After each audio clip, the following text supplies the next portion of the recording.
Hi, this is Dan Lexi from Dan Schultz Outdoors, reminding you to keep the adventures alive.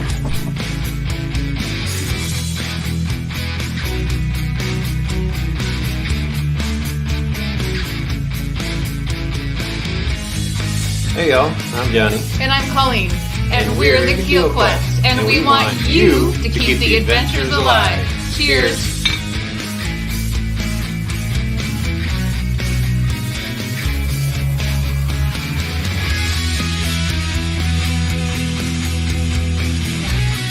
Hey, this is Darren from Ride Paddle Repeat, encouraging you to keep the adventures alive.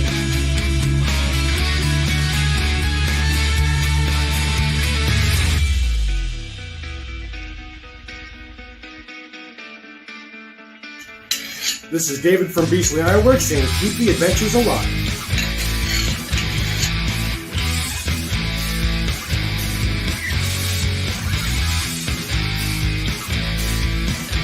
Hey, Kevin with an A here.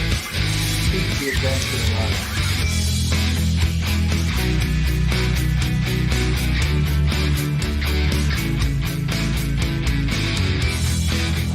Hi, I'm Dan Mayotte.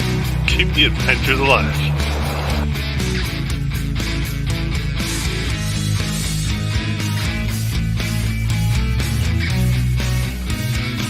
Hi, I'm Kevin Collin, the Happy Camper. Remember, keep the adventures alive. Awesome!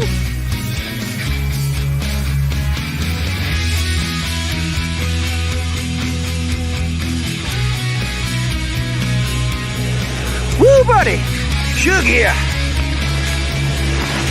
Keep the adventures alive. I am.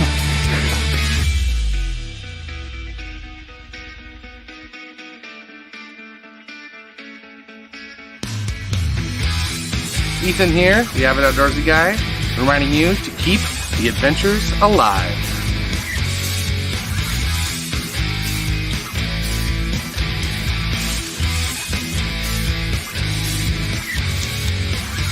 We're John and Aaron.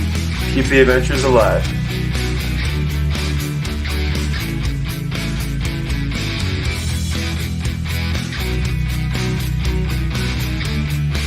Hey everyone, it's Kylan from Lure of the North, and I encourage you to keep the adventures alive.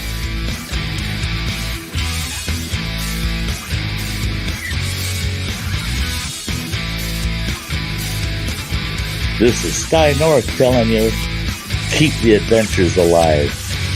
And now on with the show. Hey, welcome back to a fine Tuesday evening, everybody. I'm Dennis, also known as Canoe Hound, and this is another episode of Canoe Hound's Outdoor Adventure Show. Good to see everybody after having a couple of weeks off here. Thanks very much for understanding that sometimes people need to take a little bit of a break, right? I just want to say in regards to that, thanks to everybody who did reach out to me over the last couple of weeks there. You know what? Everything is fine. Nothing was wrong. There were no issues, no health issues or anything like that there. Quite frankly, things are starting to open up, as everybody knows, with all these mandates in Ontario with COVID and stuff like that. And just getting all my ducks in a row, basically, with personal life and business, making sure that everything runs smoothly there. And when I'm doing that, because it's the things that actually pay the bills, this is my fun time. And I just wanted to make sure that everything is going good. And here we are, man. We're ready to trudge forward and get ourselves to episode number 100 here in a couple of weeks, and a few more episodes after that. Well, many more episodes after that to complete season 3. So, yeah, man, we're in it for the long haul. We're going to have ourselves a good time, and I hope you all enjoy what we got planned for tonight and for the future as well. Let's see here. If you're new to this show, we are live here every Tuesday evening. Well, with the exception of the last couple of weeks. Anyways, we'll leave that in the past. Yeah, we're live here every Tuesday evening, and at 7 p.m. Eastern Standard or Eastern Daylight, depending on what time of year we're at. And you know what? We bring up all kinds of great topics and guests, basically related to the outdoors. A lot of paddle sports, some hiking, a little bit of bushcraft in there. And yeah, you know what? It's always a good fine way to spend a Tuesday evening if you have nothing going on. If not, you can always watch it later by checking out our past show playlist. This show would not be possible if it weren't for some of my sponsors. So I'm just going to go through and recognize a couple of my channel affiliates. First off, our good friends over here at Algonquin Outfitters, who are now in their 61st year. This is their 60th year t-shirt, but they're in their 61st year now. And Algonquin Outfitters is a key fundamental part of getting yourself outfitted if you're ever going up around the Algonquin Park area for a trip or a hiking trip or anything like that. All kinds of gear rentals and all kinds of great gear. And you know what? A lot of knowledge and expertise from the employees that have worked there, many as long as like 30 years type of thing. So by all means, check out Algonquin Outfitters. You can check out their website also online. This link is in the description below. Our good friends over at Kid Products, makers of the Kid Twig Stove and Reflector Oven, something that I firmly believe in. Great little products. Also, our good friends over at Hunter and Harris, Milana Mira, handcrafted fine quality canoe paddles. Novacraft Canoes, our good friends over at Novacraft Canoes. If you haven't paddled a Novacraft, give one a shot, man. They're a sweet ride, and you'll be glad you did. And of course, our friends over at Whitewater Coffee and Crew, they do fresh roasted coffee, great for the backcountry. By all means, all of these sponsors or affiliates, please do check them out. Their links are in the description below. They support me. It would be great if you can support them one way or another. And hey, that works well. Just looking here, I see we got quite a few people in the chat already. We'll get to the show in a minute while that just populates a bit more. Just want to say hi to a few people in there that I see. I see Keel Quest is in the house. I see Freakin' Nature, Canoe for Change, Ride, Paddle, Repeat. Normal Lynn, hi, how you doing? Good to see you. Kelly Flynn, we got Swifty Paddler, Old Man in the Canoe. Colin Hastings saying, hi, Dad. Hi, Dad. Good to see you. Let's see here. Christine Redmond's in the house. Mustang 774, Walt B, Darren Davidson Outdoors, Dan Reforma, and many others. I see we got about 79 people already in. So thanks for popping in, everybody. I really appreciate you tuning into tonight's show. 2 weeks from now, April the 5th, I am planning my 100th episode of Canoehounds Outdoor Adventure Show. You know what? To me, that's an amazing milestone. Over 3 seasons, 100 episodes, but we're not there yet. We got to get there. So we got a couple more. Well, one more great show that's coming up next week, and then we're going to get into the party zone. And I think what I'm planning there is I'm going to be doing a little bit of a reunion show. Maybe try and get back a bunch of guests. Just a night of chit chat and see how everybody's doing, and see the guests and talk about the topics that have made this show a hit in its own right? And we'll definitely cover that. But you know what? You'll want to make sure you tune in, because we have a ton of stuff to give away. And if you're not watching the show, you're not going to have the opportunity to win. I can tell you right now, canoe paddles, canoe gear. We've got Canoe Hound Adventure swag. We have some stuff from Kid Products and Algonquin Outfitters and Hunter and Harris and Novacraft Canoes. We have all kinds of stuff. So if that's not enticement enough to join us in 2 weeks' time, I don't know what is, but you have to watch to be able to have a chance to win. So make sure you tune in for that. Anyways, babbling here because I missed you guys. I really did miss you guys. Let's see here. I just want to really quickly acknowledge all my channel members that are in the house tonight. Thank you very much for your support too. Without your financial contributions to the show, once again, this show isn't free to produce. It costs me money for software and all that stuff that's on a regular basis. And you know what? Any contributions that come into the show, whether it's a super chat or a membership or anything like that, really helps pay for that. And you know what? It buys me the odd beer here and there. So believe it or not, yes, Dennis likes his beer. I haven't been drinking beer on the show of late because I'm trying to keep it kid friendly. But we'll leave it at that. And then a couple more things. Also, if you have anything you'd like to see on the show or an upcoming episode, drop me an email at canoehound@gmail.com, and or any correspondence, whatever it may be. I know a few people have reached out to me to the prize email, but you know what? This is the email that I check every single day, faithfully, religiously. You know what? I'm always checking this email address. So if you have anything that you'd like to contribute as far as ideas for shows, please do drop me an email. Please do. Let's see here. That's about it. You know what? We have a great topic lined up for you tonight. And by all means, I love audience participation. If you have any questions that you would like to ask of myself or my guest, by all means, please do put the question over there. Or you know what? If you're regular to the show, you know we actually open up the show and at around 8 o'clock, and we invite people on. We might even do it a little earlier tonight. I will put the link in early tonight, and let's get some more audience participation because, like I say, I really enjoy it. But let's keep it to like one question, maybe a quick follow up or something like that, so we can get as many people through the ringer here as we can. So, with that being said, let's move on forward here with tonight's topic. The real reason why you have all come here tonight. My guest tonight is a regular on the show, and he was also my guest on last year's spring camping canoeing show, which there's a link for down here as well. If you look at the description at the top, if tonight's show doesn't give you enough information, go back and watch a past episode, because you know what? The information doesn't grow stale. It's all relative, right? But anyways, our guest tonight is somebody who's on the show quite often. You all know him as, let's see here. Hi, I'm Kevin Callan, the Happy Camper. Woo! Yes, I'm apostle number 14. Well, if you visited me instead, you would have been fine. It's a one sexy beast, I'm telling you. I called you poopy pants. Sorry about that. Did you really? I will hold in my urine for you, Dennis. You have to remind Kevin that this is a family show. What about the chipmunks? Awesome. Kevin, how you doing?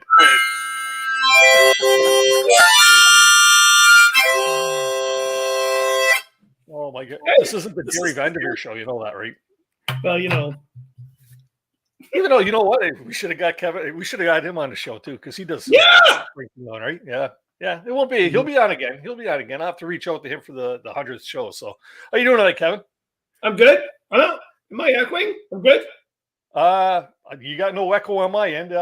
Is anybody hearing echoing from Kevin? I'm not hearing any. You know what? Maybe it's your new microphone. Show everybody your new microphone. I have a new mic. Look like that. Look at that, man. Yeah. You're like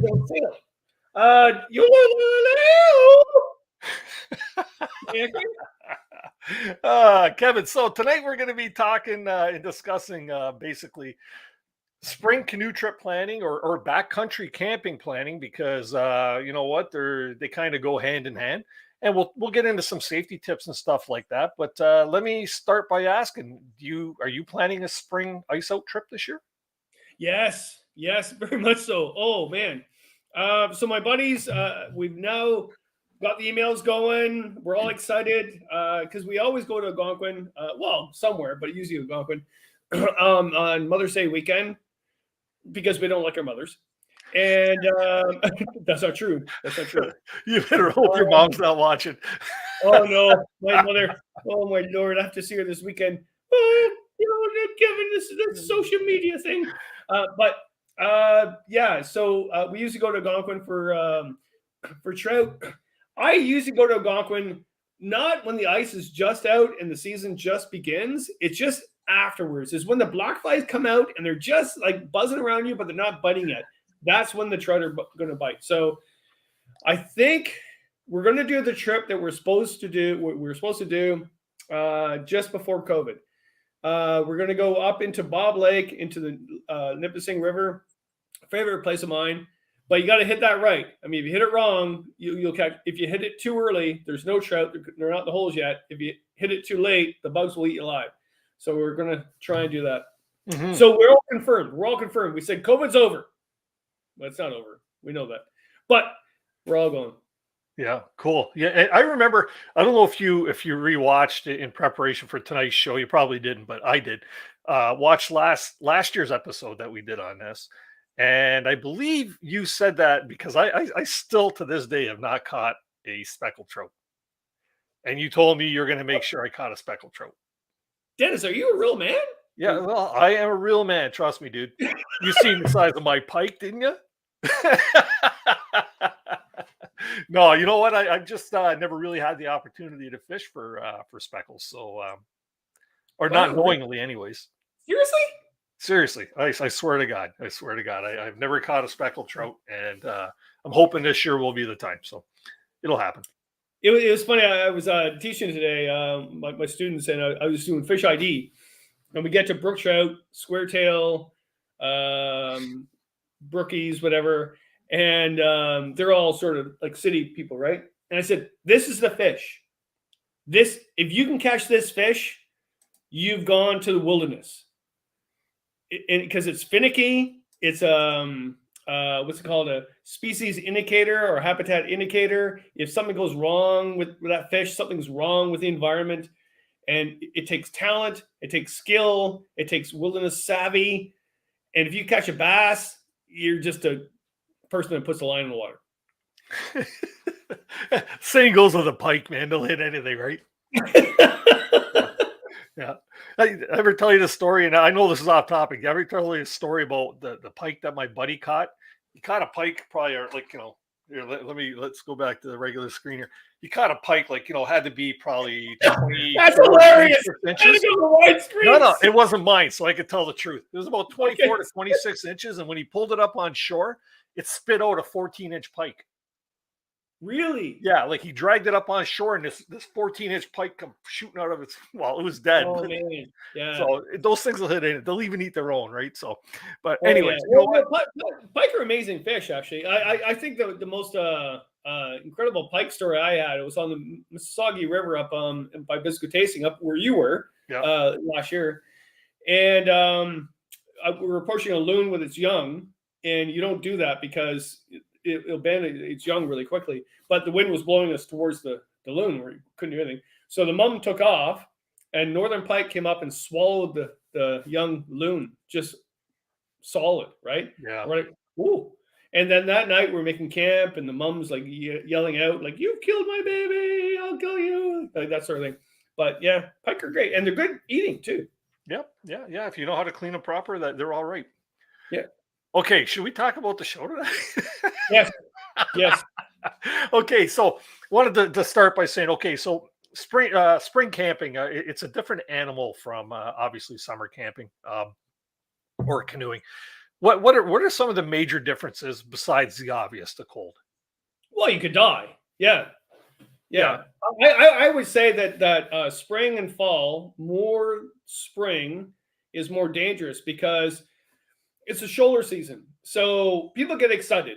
Woohoo, we're going. Oh, the melt is out. We're doing fantastic. And they go out and they flip the canoe. They're doing the Credit, the Grand, or the Thames in an early flood.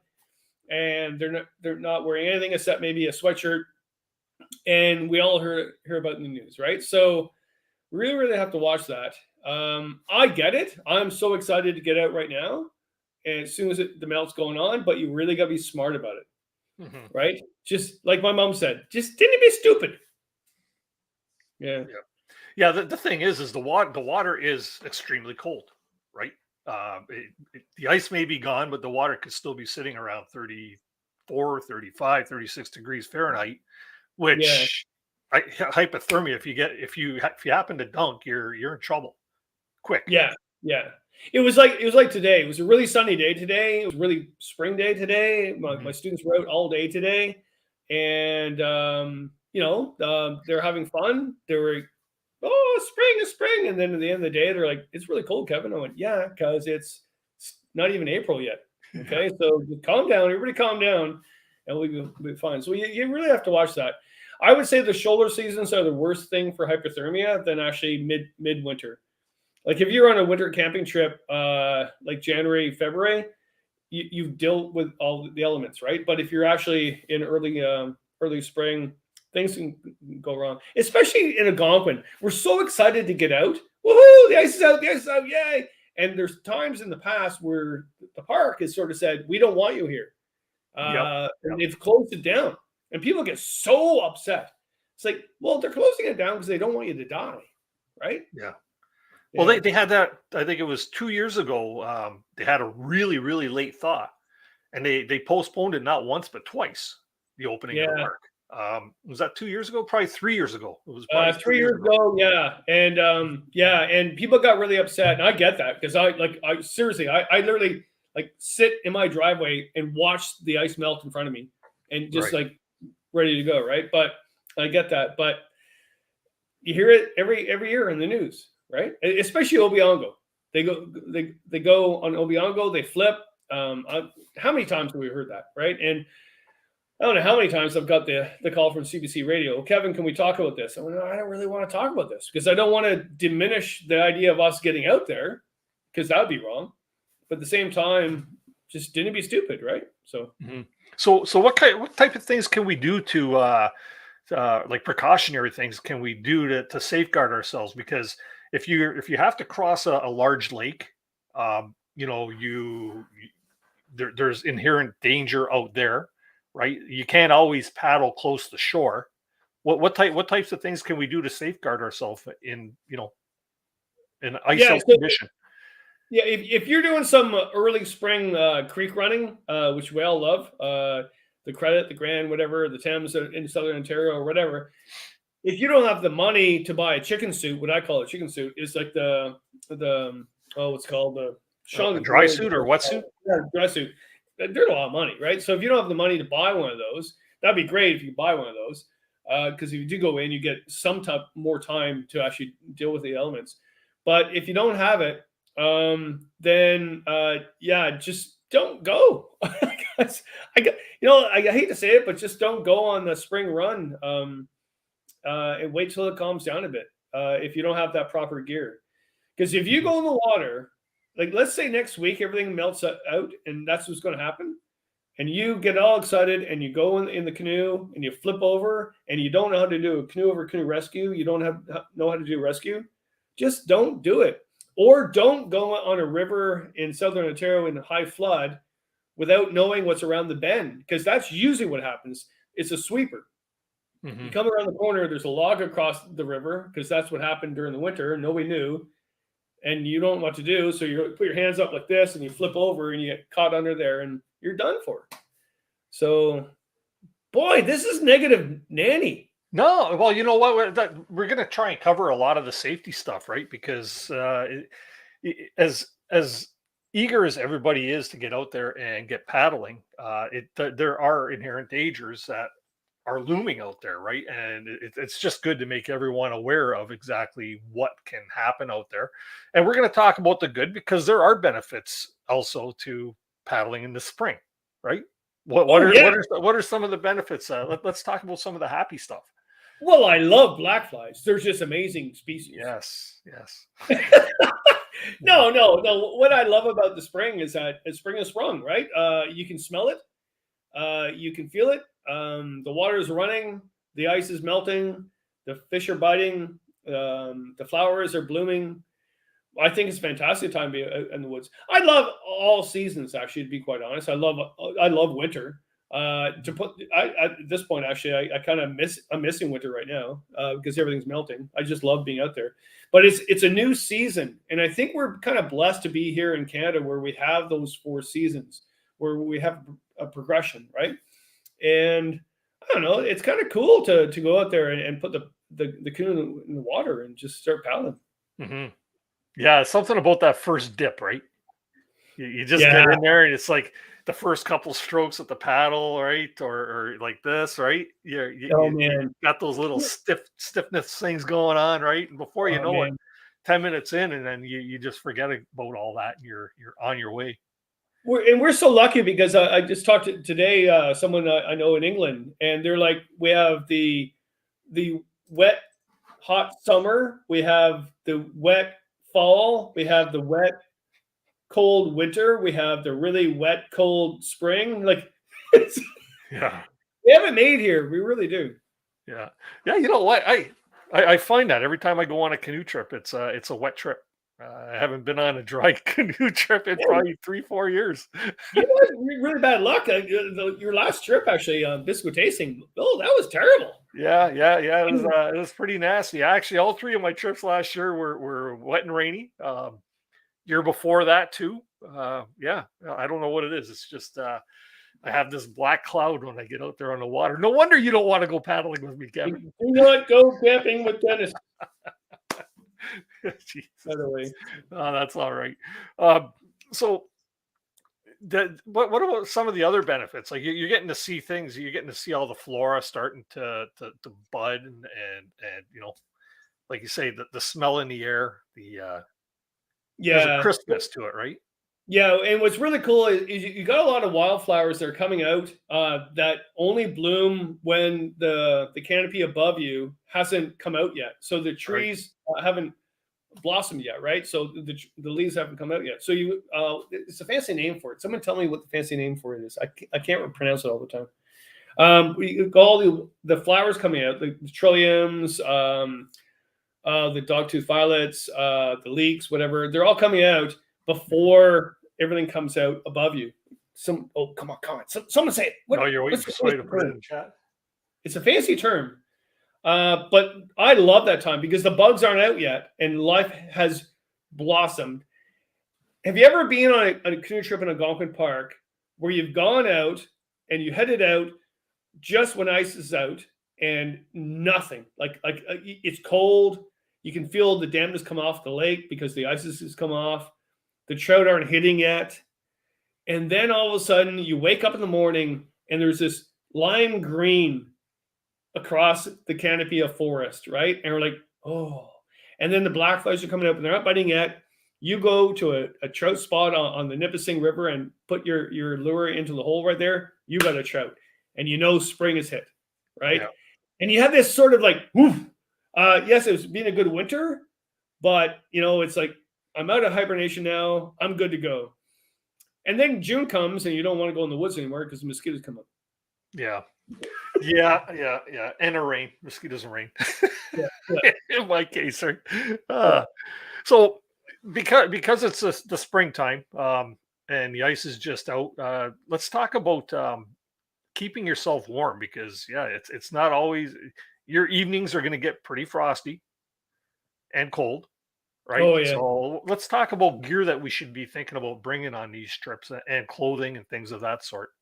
Oh my Lord, that's so important because if you ever watch an old video of mine on my Casey Happy Camper YouTube called Nightmare in Gata Lake, we went out. It was Mother's Day weekend or the week, whatever, and it snowed big time. It was -7. I got one of those sleeping pads that was the new thing back then. Thermarest had it out, and it was called the Extreme. So the temperature rating was extreme, meaning that was useless. It said this is good to go at -13, but it's usually okay at 3 degrees.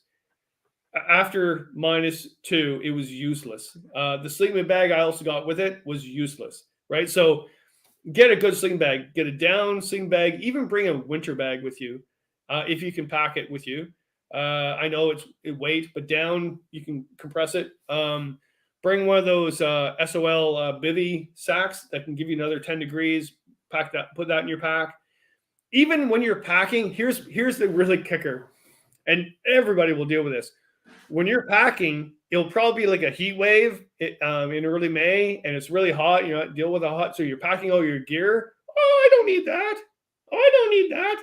And then you get out there, and the temperature drops. You're like, what was I thinking? So bring a really good 3-season bag or even a winter bag, a good air mat, a good underlying reflector thing to lie on. I bring lots of wool, merino wool. Like it's not a brand, it's a type of wool. And I layer with my t-shirt is made of merino wool. My next, I should have it here. Yeah, I wore it today because it was cold. Even though it was really sunny today, it was cold, right? So merino wool. I just layer up with this stuff.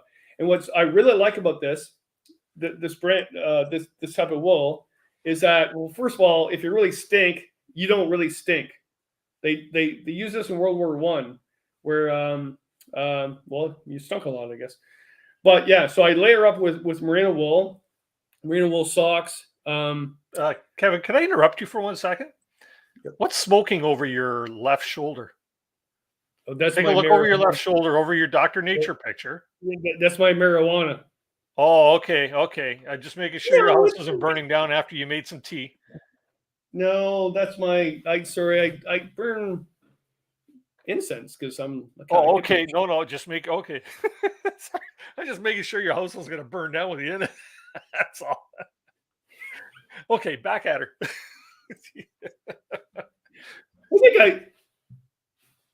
I'm glad you told me that, but no, I'm burning incense to. Well, my dinner stunk. Oh, cooked onions again, huh? No curry. Oh, okay.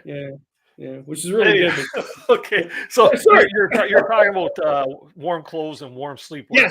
Yeah. So, and also for a rain jacket, Gore-Tex is great. But even if you can't afford Gore-Tex, there's nothing wrong with actually going to Canadian Tire and buying one of those rain jackets, just a rubber rain jacket. Yes, you can't breathe out of it, and that's the problem with it.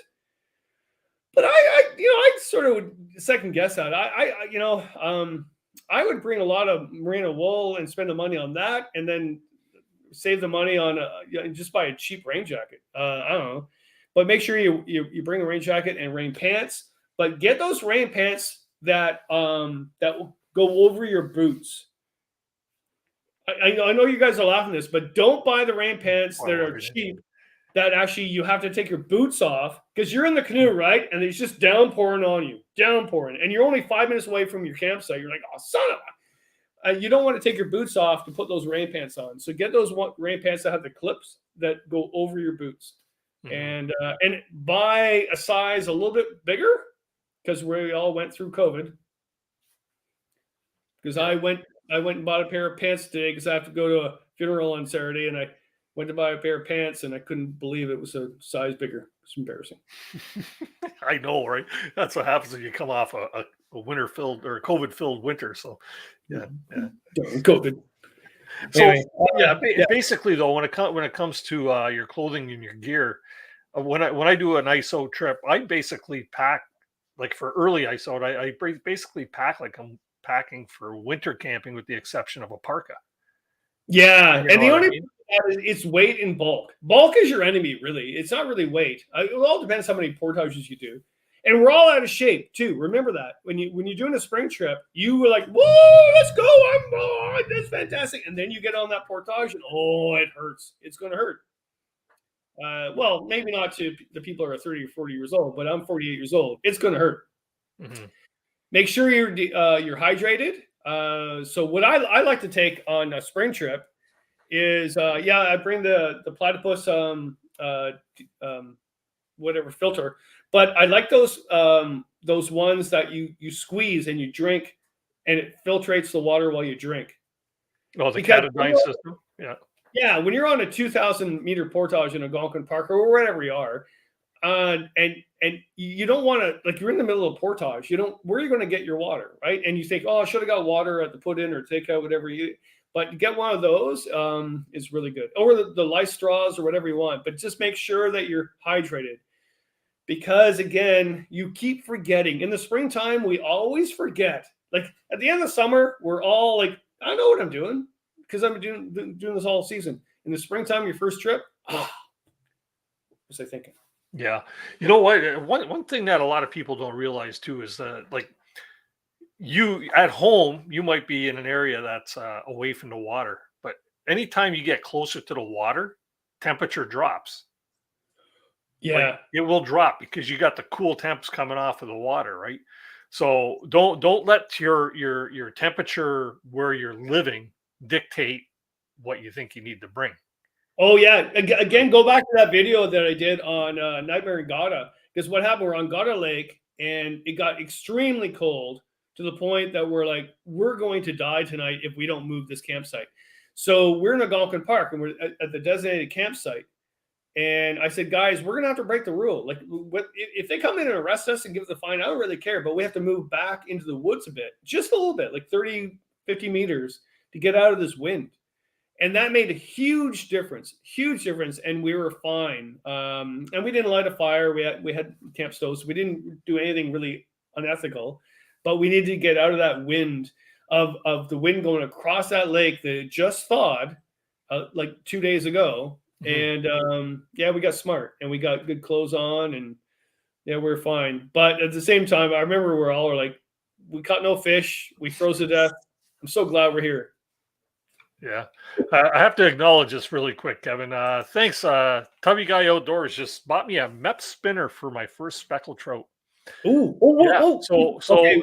Tubby Guy, do you have a recommendation as to which MEPS lure I should buy? Let me know. Drop it in the comment, and I'll pick one of them up for sure.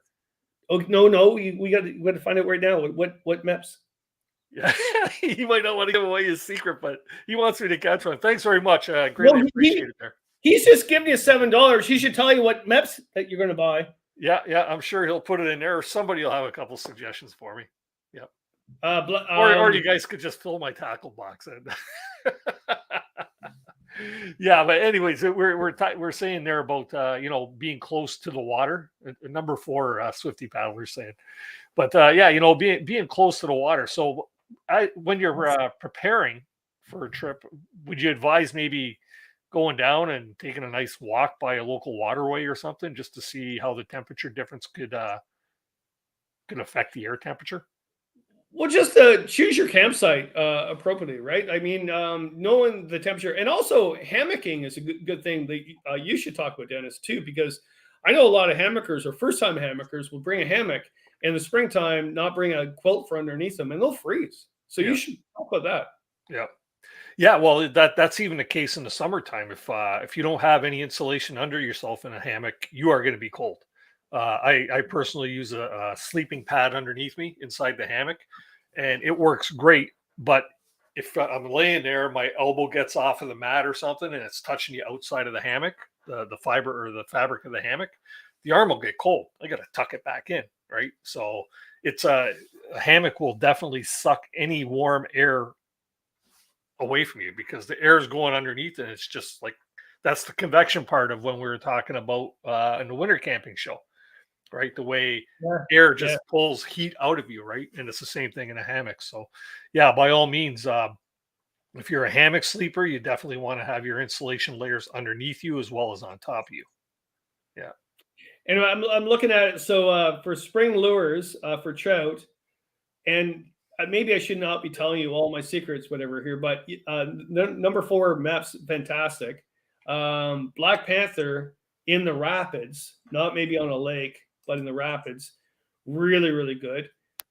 My go-to lure, and God will strike me down for saying this, EGB is like absolutely amazing. But if you can get the old ones that were made before the company switched over, and that was probably about 15 years ago, if you can go to some garage sale and find an old you might say, well, that makes no difference, Kevin. Yes, it does. It's just the movement of it. And the color that I find is really good is the gold, black, and the red beads on the down the middle. And Lucky Strike makes a knockoff of that. And I've been tripping with my buddies, and one guy's really cheap, so he'll buy the Lucky Strike. And I've been at a rapid on the Nipissing River, and I said, you cast first, buddy. Cast with his Lucky Strike piece of crap. Sorry, I'm not knocking the company, but, well, it was crap. And I got my old, really old, had to polish all off in the springtime. Cast, boom, boom, boom. It's amazing. I don't believe I told you that secret. That's okay. Lots of fish out there, Kevin. Lots of fish out there. We only got 134 watching, so that's right. Oh, well, we're fine. And the many thousands after. Oh yeah. Well, a Clio is really good too, especially on Algonquin. I find the blue and blue and silver Clio, depending on the temperature or the light on the lake, gold and blue. Clios work really well. Just endless. Or dynamite or lime. Put that in the water and the fish will float to the surface. You'll be fine. Wouldn't that come down to ethics in the backcountry? Well, that's right. That's illegal. Everybody loves being in the backcountry, especially when they have dynamite blasts going off across the lake, right? I forgot that part. Yeah. Okay, so let's get back to the warm weather wear. Now, I remember, and this is just a little story of a couple of years ago when I did my ice out trip. It was actually the year that they kept postponing it 1-2 times, right, at Algonquin, and then I did a trip up to Smoke Lake, up into what lakes are there? Ragged, Porcupine. No, Porcupine, and then the one up from there too, Bonachère Lake. Oh, that's good fishing. Yeah, beautiful lake back in there. And at nighttime, the temperatures went down cold enough that I woke up in the morning, I had ice in my water bottle, my Nalgene. So that's just an idea of how cool it can actually get. And you got out of the tent, you wanted to put on your down-filled puff jacket or something. You want to get yourself warm out there, and then a nice hot cup of coffee or cocoa or tea in the morning is always a good thing, or anytime throughout the day, right? So I guess what I'm getting at is when it comes time to start packing things, what are some things that you might want to bring that you wouldn't normally bring with you in the summertime? Thermos, well, you're perhaps? right. Yeah, you're going to bring a toque, warm mitts, leather mitts for the fire. Well, you have to do that anyway, but you're going to want those. And also make sure you make a to-do list for everybody. Because I remember, well, I think every single spring trip, someone forgets something. But I remember Mike forgot his sleep mat. You imagine that? And he was like, "Oh my goodness, Kevin, I forgot my sleep mat. What am I going to do?" And so we gave him our life jackets, so he slept on top of our life jackets. Mm-hmm. I also remember these guys years ago. They forgot the tent. That's a big forget. Well, it's a big forget, but he gets so excited. You're like, I can't believe I'm camping again. This is fantastic. Make sure someone is in charge. So you give someone the job. So Dennis, it's your job to give us a list of what, who's going to bring what. And if something goes wrong, at least we have you to blame, right? Yep. Yeah. So yeah, make sure you have the list, because we went into Catfish Lake. We did the big Catfish Hogan Lake loop. And we headed out from Cedar Lake. We got into Catfish Lake, and everybody started setting up. And I remember the two guys looked at each other. What'd you forget? The tent. Oh my God! So they slept under the tarp for the whole entire trip, which is fine. Yeah, well, that's where the bush craftiness comes into play, right? So yes, yeah. Yeah, but what I'm talking about, like the extra things that you wouldn't normally bring on a trip. Like I mentioned, perhaps bringing a thermos, so that first thing in the morning you get out of your tent or your hammock and you have hot water to get yourself an instant hot tea going inside of you or something, right? Yeah. So the one thing for sleeping system I bring in the springtime is those SOL bivy bags that you buy at Canadian Tire. Mm-hmm. And they'll give you 10 degrees warmer. So if you don't really have a good sleeping bag, because you can't afford a good winter bag, you don't want to bring a winter bag, but you want to bring that extra. It's from $20 to $60, whatever. It depends on which one you get, but that will give you some extra. So it's one of those reflector bags that people will wear over them going across the marathon run, whatever. But it's reflective and it's breathable. Get the breathable one. Don't get the cheap one. Get the ones that are breathable. I bring one of those.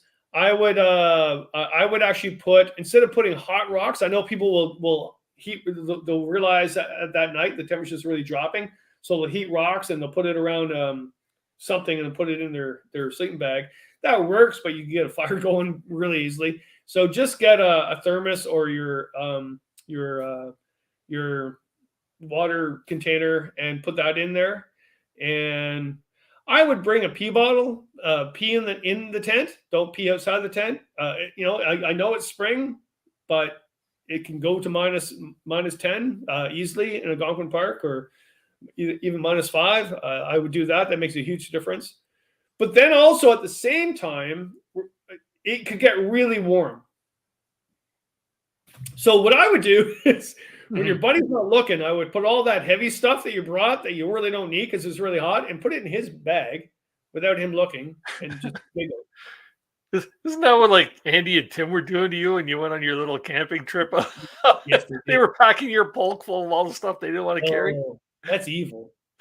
They did that more than you would think, actually. Oh, geez. So lots of people are saying something here. Like there's a whole bunch of tips. Is there? What? Yeah, people talking about a hot Nalgene and stuff like that. Somebody wanted to know if you you forget a spatula. Oh no! That's Mr. Foley's. That's the thing too. I made a list for everybody to bring. And that's a good point, too, because it's springtime. It's not summer. you're all excited to go out. You're really excited. And someone needs to make a list and make it really clear. And I did make it clear. I just said kitchen set, Tim Foley. He didn't think a spatula or knives and forks was part of the kitchen set. I was like, what? And we're going into a big trip. And so he carved one out of wood. Like that guy's amazing. Like, there you go. There's a spatula. We're fine. In fact, it made a really good story. But yeah, make sure you tell everybody. What's the other thing too for the spring? The rain jacket and rain pants. I would bring a rain hat. One of those hats that like it's a round hat like that, like like a slicker. One of those slickers. Yeah, and go to Canadian Tire and just get one of those really old-fashioned ones. They work really good. They're really cheap too. They're amazing on a spring trip because it's getting wet in the springtime. It's what really makes you cold. Mm-hmm. Like if it's August and it's downpouring rain, it's almost like cooling you off. You're like, hey, thank goodness it's raining. But if it's May and it's raining or sleeting, you're going to get hypothermia. You're not going to get hypothermia on a February winter camping trip. You got a hot tent, whatever whatever. But in May, you're going to get hypothermia. So you got to watch that. Yeah. And also make sure you bring your first aid kit. And here's the thing: make sure you up your first aid skills because again, we forget, right? We're like, whoa, it's spring. And then someone gets injured, like, oh, wait a minute, I got to read the manual here. And they don't ever read the first aid manual over the body while you're doing first aid. It's a bad idea. Yeah. One thing I like to do, and this goes back to this thermos thing that I was talking about, and the good uses for a thermos is not only a hot beverage in the morning, but if you're out for a full day paddle and it's a little bit of a cool day or something, and you're out on the middle of a lake, and if you have your thermos of hot tea or cocoa or coffee close to you, it's nice to have that. You can just stop for a little quick break out on the middle of the lake and pour yourself a little hot tea, right? Just to warm the spirits, warm the soul, right? Oh, it really is. It makes a huge difference bringing a thermos.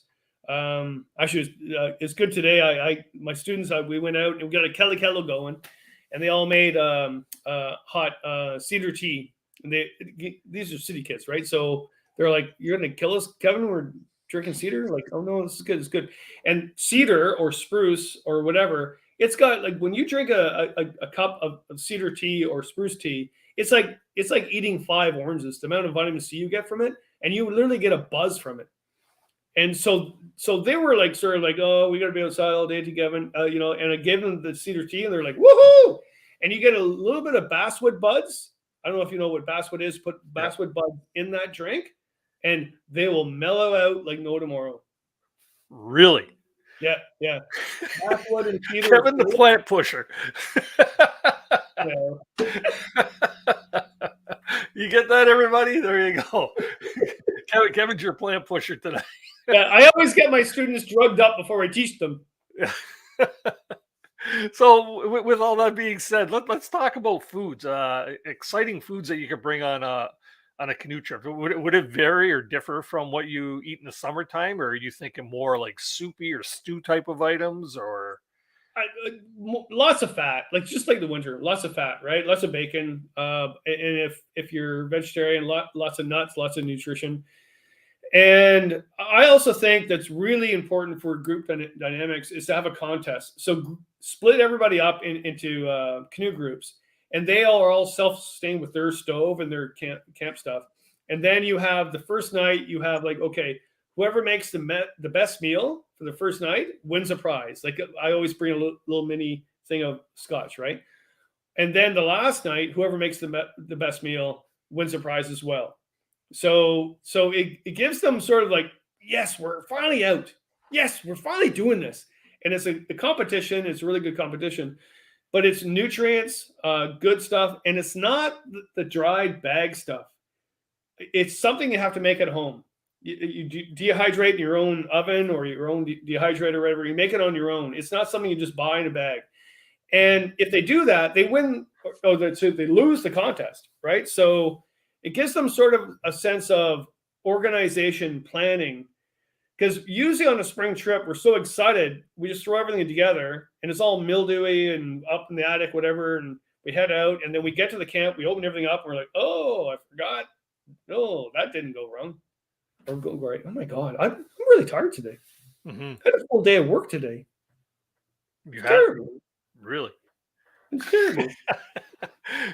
But would you suggest like snacking throughout the door to keep your energy levels up and you know your metabolism going, which generates heat and warmth for you while you're paddling, anyways, right? Or yeah, you need to, if it's a really pouring down rain day, it's really cold, you need to sort of slow down, because if you sweat, it's just like winter. If you sweat, you'll get really cold and clammy.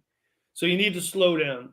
You need to stop and fish more, and just be out there in the element as opposed to go from A to B as quick as possible. So that's hard to do in the springtime because we're so excited to be out there. That's so hard to do. In the end of August, you're like, I'm a piece of this world. I could care less about going back to work. In May, you're like, woo! Yeah. Yep. Quick comment here. Nate Muskoka from Algonquin Outfitters saying that number 1 and number 2 items on the I forgot it list are the gloves and the toques, right? Lots of polar fleece tops and bottoms.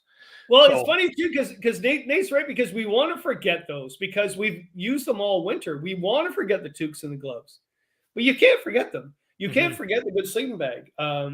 You can't forget the little sweater. You want to, because when you're packing, it's going to be hot in your house, and you're like, oh, yeah. Even June. The amount of times I've done far northern trips, and it's been a heat wave here, and I've been packing, and I'll get to like the Kopka River or Wabakimi, whatever. I'll freeze, absolutely freeze in June or July, because when I was packing here, it was a heat wave.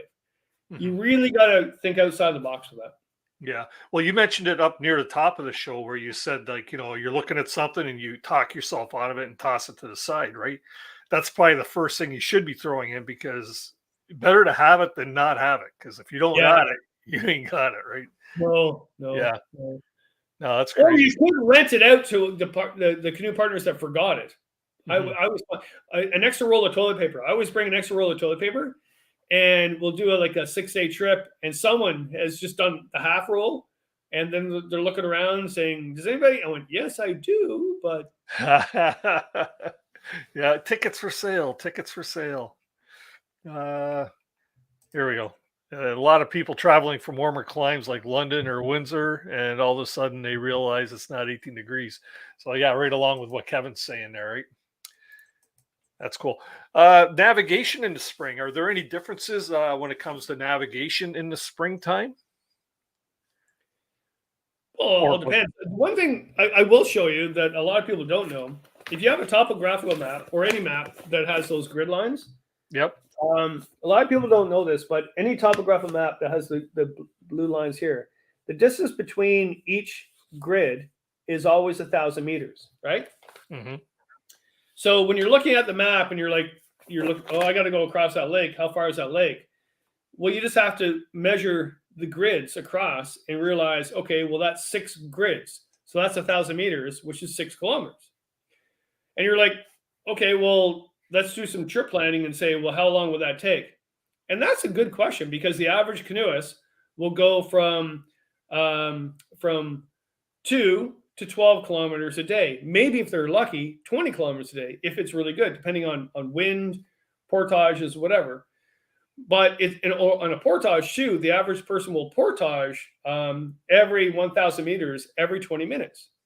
So you can do that without figuring things out. Just do it by time and say, okay, well, I got to go across that lake. It's 6 kilometers across. It's calm. How long will that take me? I got to do these portages. So I would never plan a trip longer than 12 kilometers per day.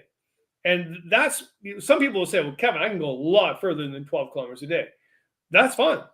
But sometimes you can't. And sometimes you can go 30 kilometers a day. But if you plan a 5-day trip where you only do 12 kilometers a day, you can fish, you can relax, you can windbound, you can actually deal with wind, rain, whatever, but you're not exceeding your abilities. So if you were like geez, I'm going to do this trip and I'm going to do 30 kilometers a day. Well, something, especially in May, something's going to happen to you in a bad way. Yeah. Okay. Especially in the springtime, because you're not in shape. You're not part of your element yet. I would just plan a trip for 12 kilometers a day, and just remember on the grids of the map is 1,000 meters per grid line. Okay, so a lot of people don't know about that with the topo map. Yeah. So, but when it comes to navigating too, or setting up your trip, if you're reading, say, for instance, a book like one of your guidebooks that says, this is a trip that can be done in 5 days, do you recommend doing a 5-day trip if you only have 5 days? It all depends on the guidebook. I always wrote my guidebooks pretty leisurely, and I had a lot of flack through those days of writing guidebooks, where people will say, "Well, you're kind of a sissy, like Kevin, like you only went that distance." And I was like, "Yep, maybe I didn't, maybe I lied, but I'd rather you curse me than actually curse me the other way." Mm-hmm. Right? So, but I would say when you're reading a guide, just look at the person that's telling you. If they're a marathon paddler and they're going to do the meanest link in 4 days, and you think you can do it in 4 days, yeah, it all depends who you are, right? Because I'm a huge fan when it comes to like my spring trips. If it's a 3-day trip, I'd like to do it in 5 days, or plan for 5 days, so that you get a layover day, or sometimes you're forced to take a layover day because Mother Nature's just not agreeing with your agenda, right? Yeah, and I think what this is a really important point we have to talk about tonight is that when you're doing trip planning, especially in the spring, because we find ourselves in the springtime getting together with people that we've always tripped with, and then someone else gets invited on the trip because someone has bailed out. There's a list of things you need to know about trip planning. Number one is every single person on that trip must tell everybody on the trip, going on the trip, what they want out of the trip. That's really crucial, because, and I know you guys are like, oh, whatever, Kevin, whatever. But I've been on so many trips where someone's bailed and then someone else has filled in. We don't know who they are. Really nice person. But remember, imagine going to Algonquin Park on a 5-day May trip that we've done for years, all our buddies. One is bailed, new person's out. We get to the lake. I don't know how many times this happened. And we started fishing. And the new person said, "What's going on?" I said, "Well, we're fishing for brook trout." And that one person, more than once this happened, "Why don't fish?" The answer is, why are you on this trip then? Because we're going to stop to fish along the way. We're going down the Nipissing River. We're not doing this in a marathon whatsoever. I mean, I've been waiting all winter to be floating down the Nipissing and casting at every single hole that I know, and I'm marked on my GPS, know where the hole is. And he goes, "Well, I want to just keep paddling." I went, "Well, you can't, because we all have to stick together as a group." "Well, I don't want to do that." And eventually that happens, where they go ahead, everybody gets frustrated.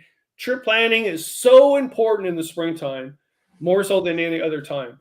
And you love nature, you love watching the loons, you love being at the campfire, whatever. But if you don't like the people you're with, it's going to be a terrible trip, right? So you got to really watch that. So make sure every single person says, "This is what I want out of the trip," and you check. Okay. The next is, who's bringing what? Check, check, check. The other is, who's planning the route? Like, who actually plans the route? And this is what's going on now with me. In fact, tonight, I'm so excited because we now got our date set for May. My buddies and I were like, yes, we're going. We haven't done a trip in 2 years because of COVID. Mm-hmm. And now I have to design the route. That's very stressful. We have to catch fish. We have to see scenery. We have to have nice campsites, hopefully have good weather, and all those things. What do you do, right? So you have to really planning a trip, but also planning a trip is a lot of fun. It's what I call the map and flap. We all get together and look at the maps, and we have some drinks, and we all decide, where to go. Yeah. It takes a team if you're going out there as a team effort. But what about if you're going solo? Then it's all on you, right? Do you recommend solo? Oh yeah, I love it. Oh, yeah. Maybe not for your first ice out experience, though, right? I don't know. Like Bill Mason said it best when, in Water Walker, where he says, well, so many people have told him that solo tripping is dangerous. Then he said, nobody that's ever done that before has ever said that it's dangerous. Mm-hmm. And the reason why, what he means is it is dangerous. Like if things went wrong when you're by yourself, it could go real wrong. But usually things by yourself don't go wrong because you're so afraid of dying. When you're by yourself, you're like, I might die. And you're being smart about it. If you're with a bunch of people, especially guys, sorry guys, but if you're with a bunch of guys, you think nothing's going to happen. So that's when things are going to happen. So of all the trips I've ever done in my life, I've done some incredible solo trips that I could have died, but nothing happened. But I've been with buddies. We've done some really stupid things. Mm-hmm. Well, we're guys. We all do stupid things, right? True. It's the yin and yang. I don't want to tell people, but it is true. If you're going for the first time solo on a May trip in the early spring, things could be deadly. Because if you flip in the water in August, you'll probably be okay. You'll be embarrassed. You'll deal with it. You'll learn from it. But if you flip in that water in early spring and nobody's around to get you, it can be deadly. But I'm not going to tell you not to go by yourself. Because I'd rather you go and do that than actually watch Netflix, right?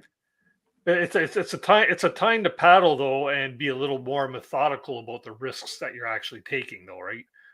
Like if you in the summertime, and there's a little bit of a breeze or there's a rain coming down, you might push it. You might say, you know what, I'm gonna go for it. I'm gonna go for it. The old go for it thing, right? In the springtime, I think you need to be a little more methodical as to what you're gonna go for. Second guess, always second guess, because the consequences could be pretty fatal. But that's usually what happens to all of us in the spring. We're not like that in the spring. When you get out, you're so excited to go out, you just boot it across the lake, no matter what, because you're so like, boo, this is fantastic. And that's where things go wrong. And every single year, it's sad to say, but every single year for I don't know how long, I get that call from CBC Radio. And they're like, Kevin, someone just drowned in Obiango. Can we talk about it? And I don't want to, because I don't want to talk about death on the radio. But the reality of it is they're excited. They overexceeded their abilities. We all know that, but you just can't talk about that on live radio. And Obiango is worse because it's a tear-shaped lake, and there's the left shore is one spot where you could go around the shoreline if you want, but you could beeline and do it half the time. You do that in the first week in May, winds pick up. You don't know your abilities. You don't know how to do the low brace. The lake gets and the water comes in, and you're done. And you're in that water, and you're done in 4 minutes. Mm-hmm. Right? So that's really sad. It's happened so many times. But at the same time, I don't like talking about that, because I would rather talk about how great it is to get out there. Sure. As opposed to your people dying and stuff. So sure thing. It's 8:00. I'm going to post a link in the chat here if anybody wants to join us. You need a break? No, I don't. Okay.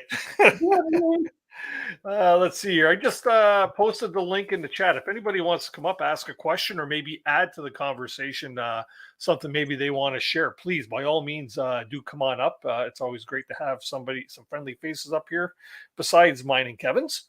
Oh my Lord, yes, because I'm blabbing on. I'm making no sense. I actually, it was nice. I taught all day outside today, all day. I think I was inside for 5 minutes. They drank cedar tea. They boiled up a kettle stove, and they had a blast. And I'm kind of burnt from being in the sun all day. Yeah, I seen a couple of weeks ago you did your noodle contest. Yeah.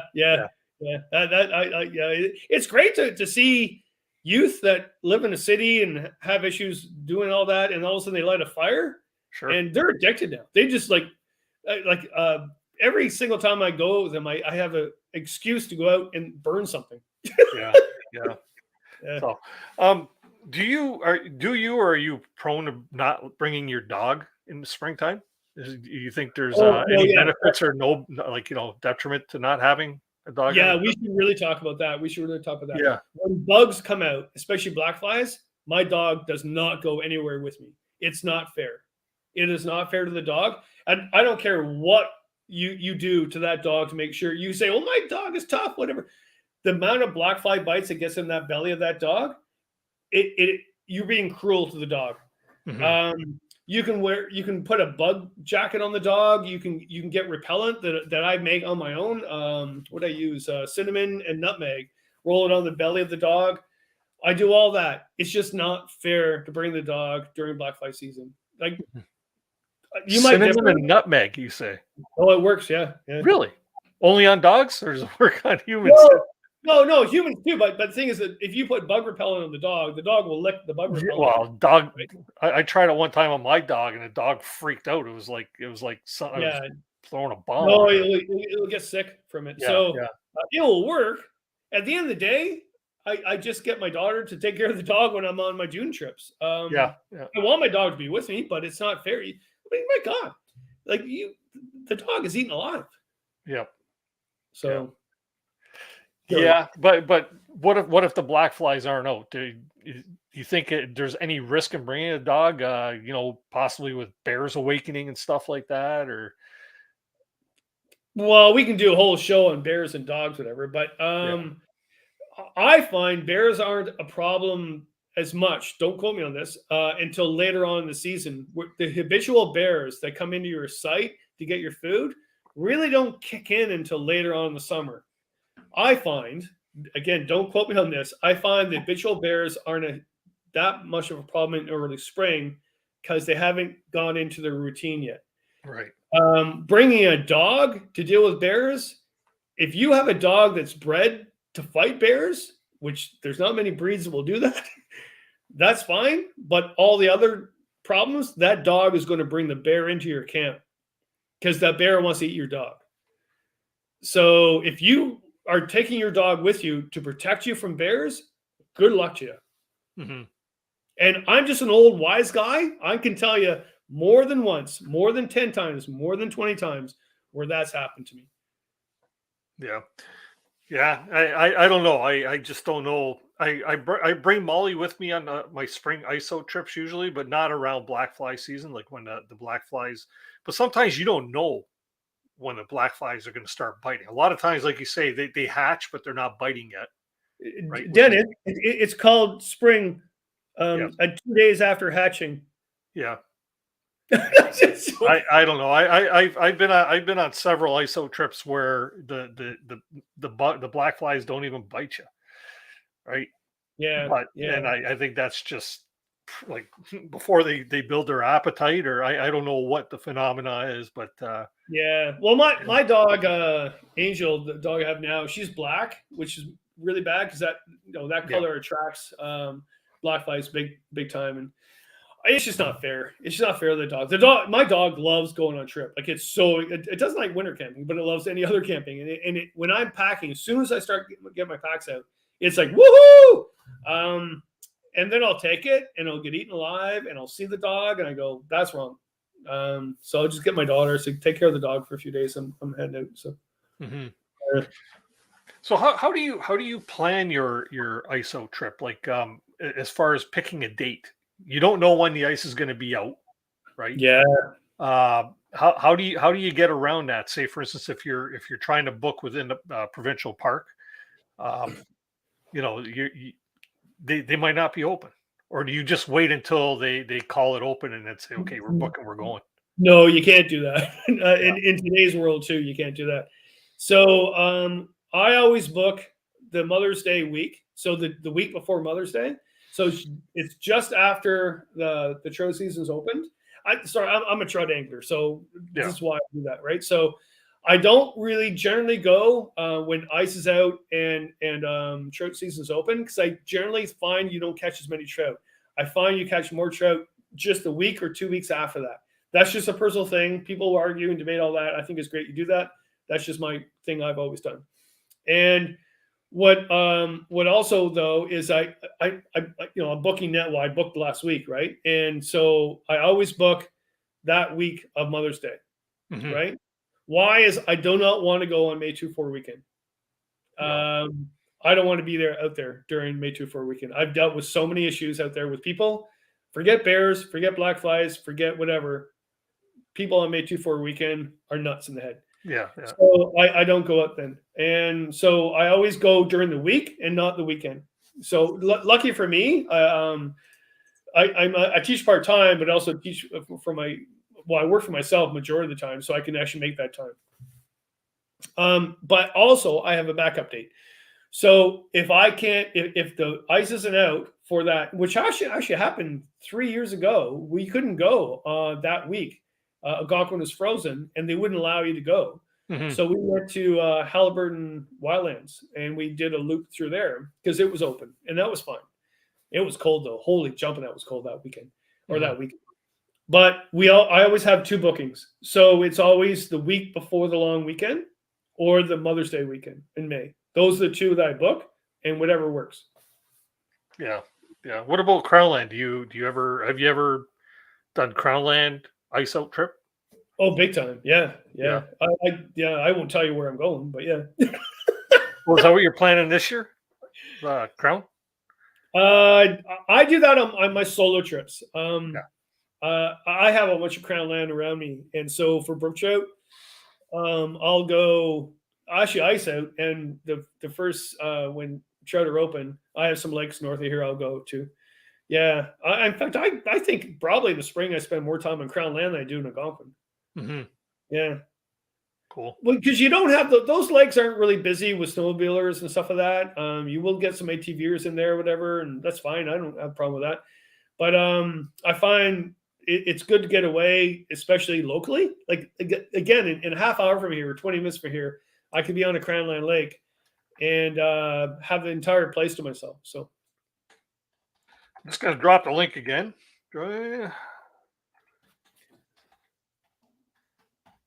Now, what do you typically wear for a day of paddling? Are you fully rigged, jacket, pants? Well, you're gonna wear pants. I usually paddle naked, just like I did. Like, look at that. I found this picture the other day. Oh goodness. No, is that for your memoir that you have coming? It is actually. My editor asked me to find some pictures. Oh my god. Anyway, forget that. I'm sorry, going off a tangent. What I wear? Well, first of all, I wear a PFD, and you're like, oh, Kevin, here we go. We're doing the PFD thing again. It is May, okay? Like, good luck to you if you flip in the water and if you drowned or get hypothermia and not wearing a PFD.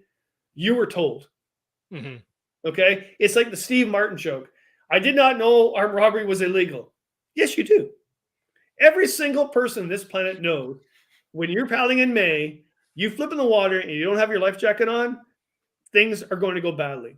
Yeah. It's a given, okay? And I get that it's a really hot spring day. It's not cold at all. The water is cold, right? And I'm starting to sound like an old man, whatever, but wear the PFD, wear it all the time. In fact, actually, when I get at camp and it's really cold, I still wear the PFD, just keep warm. Yeah. So wear it. I'll even do that with the rain jacket. If you got a bit of a breeze and it's cool coming off the water, a rain jacket will break that wind, and you'll be surprised at the heat that it can actually hold in. Right? Yeah. The other thing you have to watch too, and I like wearing them in the spring. They make sense. A lot of people wear rubber boots when they're spring tripping because you're on the portage. It's wet and it's cold water. So in August, like, if you get your boots wet, whatever, it's no big deal. You just change your boots when you get to camp. But if you got rubber boots on, if you flip in that canoe, you're going down like cement. Yeah, you got cement on your feet pretty much. Yeah. So just be aware of that. Yeah, that's the one thing we never really mentioned are the portages. How sloppy they can be. After all, they are just trails, right? You could have water runoff. You could have washouts. You could have trees down over the portage because the trails haven't been maintained yet in the provincial parks, right? It's not that's the last point is really important. They haven't maintained the portages yet. Yeah. So whether you're going to Algonquin, like a really well-known place or Crown Land, whatever, but just expect that you're going to get it's not going to be easy. Yeah. Because my last ISO trip, I remember there were trees down over the portage, and I'm talking like rather sizable pines and stuff like that. There were washout areas where the snow melt, just like a torrent river, formed a gully right down the portage, right down the hills. Rocks are strewn all over the place, so you're going to have loose rocks that you could trip on. So you want to make sure you have proper footwear and good peace of mind, and maybe cat-like reflexes to to be able to do a portage. Yeah, it's like I always love doing the Nipissing River in the springtime. It's one of my favorite places, the Upper Nipissing, because if you hit it right in the spring, the trout are really good. If you hit it too early, like you're wasting your time. You can cast all you want, you won't catch anything. Yeah. But I've been on that river in flood water and going through the willows and flood water, and it's like, why am I even here? You're freezing. It's wet, cold, miserable. But I've also been there when I'm catching lots of trout. My record is 29 moose in 5 days. Wow. I mean, imagine seeing 20 of mine, because what happens to moose in the springtime is that they haven't had salt all winter. They've had just deciduous buds, right? So they want vegetation. So the only way to get vegetation is go to the rivers where the vegetation is growing up, and they'll dive down deep, like really deep. They're really good divers to get the vegetation, and they'll all gather by the water. So if you want to see moose, go there in early May along the Petawawa or upper Petawawa, the Nipissing, the Tim, and you'll see tons of moose. You'll go there in August, you won't see one or all. Mm-hmm. Yeah. Are we getting anybody here? What's going on? You know what? You speak of moose. Here's a shout out. I don't know if Noble Endeavors, the YouTube channel Noble Endeavors, is in the chat or not, but I watched one of his videos the other day of one of their trips to Rain Lake and Sawyer Lake last year, and they come across a family of moose. It was a cow, a calf, and a bull moose. And they were all like in the water eating, and then they go up on the beach and they're all laying down, and they probably had like an hour or so with these three moose. Right? It was really cool encounter. Check it out, people. He just posted the video. So Noble Endeavors is, I think it's Noble Endeavors is the YouTube channel, so you can check that out. Really quick here. Somebody was asking right here, Tunis over Freaking Nature, asking waterproof socks, yay or nay? Yeah, I've tried them. Yeah, so you can get those type of socks. You can also use milk bags and use the same thing. You'll save a lot of money. I like them or not. If you start sweating a lot, they're not good because you're getting wet from the sweat. If you control the sweat, they're a lot better than not. In the spring, like in the summer, I just walk right through the water. I don't care about getting my feet wet. As long as I change my footwear when I get to camp, that's important because you got trench foot. But in the springtime, my buddy Andy wears those neoprene boots.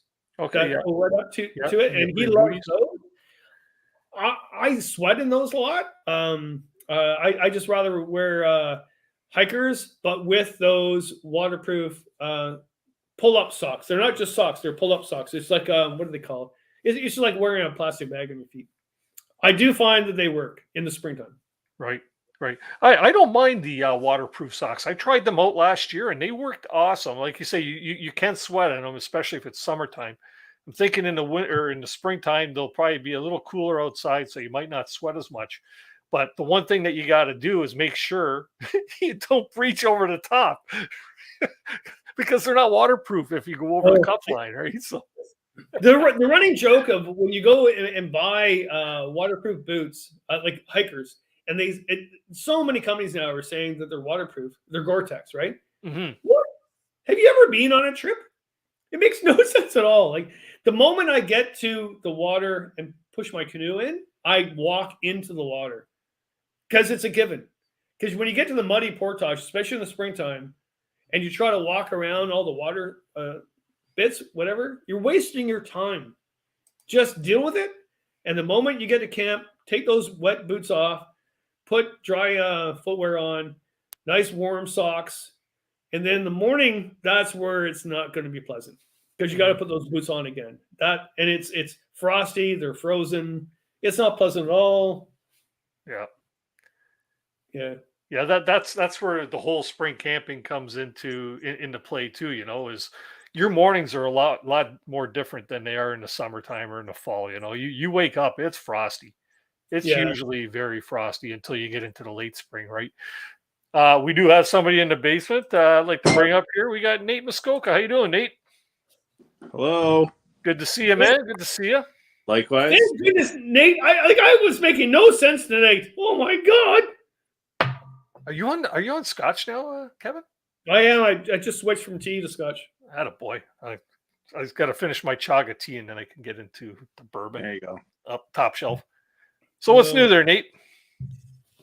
Yeah, just rolling along in the spring here. That's for sure. Watching the snow melt and the ice sort of slowly shift off of the bay down from my house through the river, and it's still going to be a little while, but hoping for an early ice out this year, like everybody else in the chat, I'm sure. Mm-hmm. Do you have as much dog poop on your lawn than I have from the winter? Probably, yeah. Okay, all right. I don't. Nate, My wife went out in the backyard last weekend. Yes, my Oh. wife did it. I didn't do it. really? Yeah, She picked the poop. I was at the sportsman show, Oh, and I come home and there was a 12-pound bag sitting beside the garage. oh my god. Yes. So I had a bit of a question for both of you, I guess, and because I'm sure you both might know that I'm not necessarily I'm an avid camper and a paddler, but not an avid angler. But this year I've sort of this spring at least made a commitment due to some intel I've been given about some brook trout honey holes that I'm on Crown land that near where I frequent anyways, that I'm going to try to hit up. I know the lakes you're going to. Not you. Yes, I do. I know exactly where you're going. All right. Tell you what, Kevin, and I'll bet you. I mean, if I win, we need to make a little bet here, because I'm not going to buy you a real expensive bottle of scotch, but but if you text me the lakes and you're right, Okay. I will owe you some scotch, and if you're wrong, you're going to owe me some decent beer. How about that? Okay. So, but we are talking the west end of near Algonquin Park, not in Algonquin, but the west side of Algonquin. You are correct. Yes. I know where you're going. Okay. So we're gonna resolve this by text, and then we'll go from there. Anyways, Okay. but I'm not a good fisherman. I will dip my rod here and there, and if something, if I catch something, it's fantastic, and if not, I'm not too worried about it. But so I recently read an article that someone had posted via the Northeastern Ontario tourism page that said, you know what, if you're hunting down brook trout, sometimes what can be best, going super old school, is a worm and a hook. Yeah, worms are really good, or salted minnows, because, well, especially in Algonquin, you can't fish with live bait, Right. which means you can't use minnows. I don't know if you can use leeches, but you can use worms. They haven't said no to worms. Right. If you want to pack worms, watch that, because raccoons, or even bears, but I have problems with raccoons. Raccoons will come in your camp and eat your worms. But that will work with a bobber when you're at your campsite. So the greatest thing ever. So you've done for the night. You don't want to go out fishing and trolling. You've done the day, right?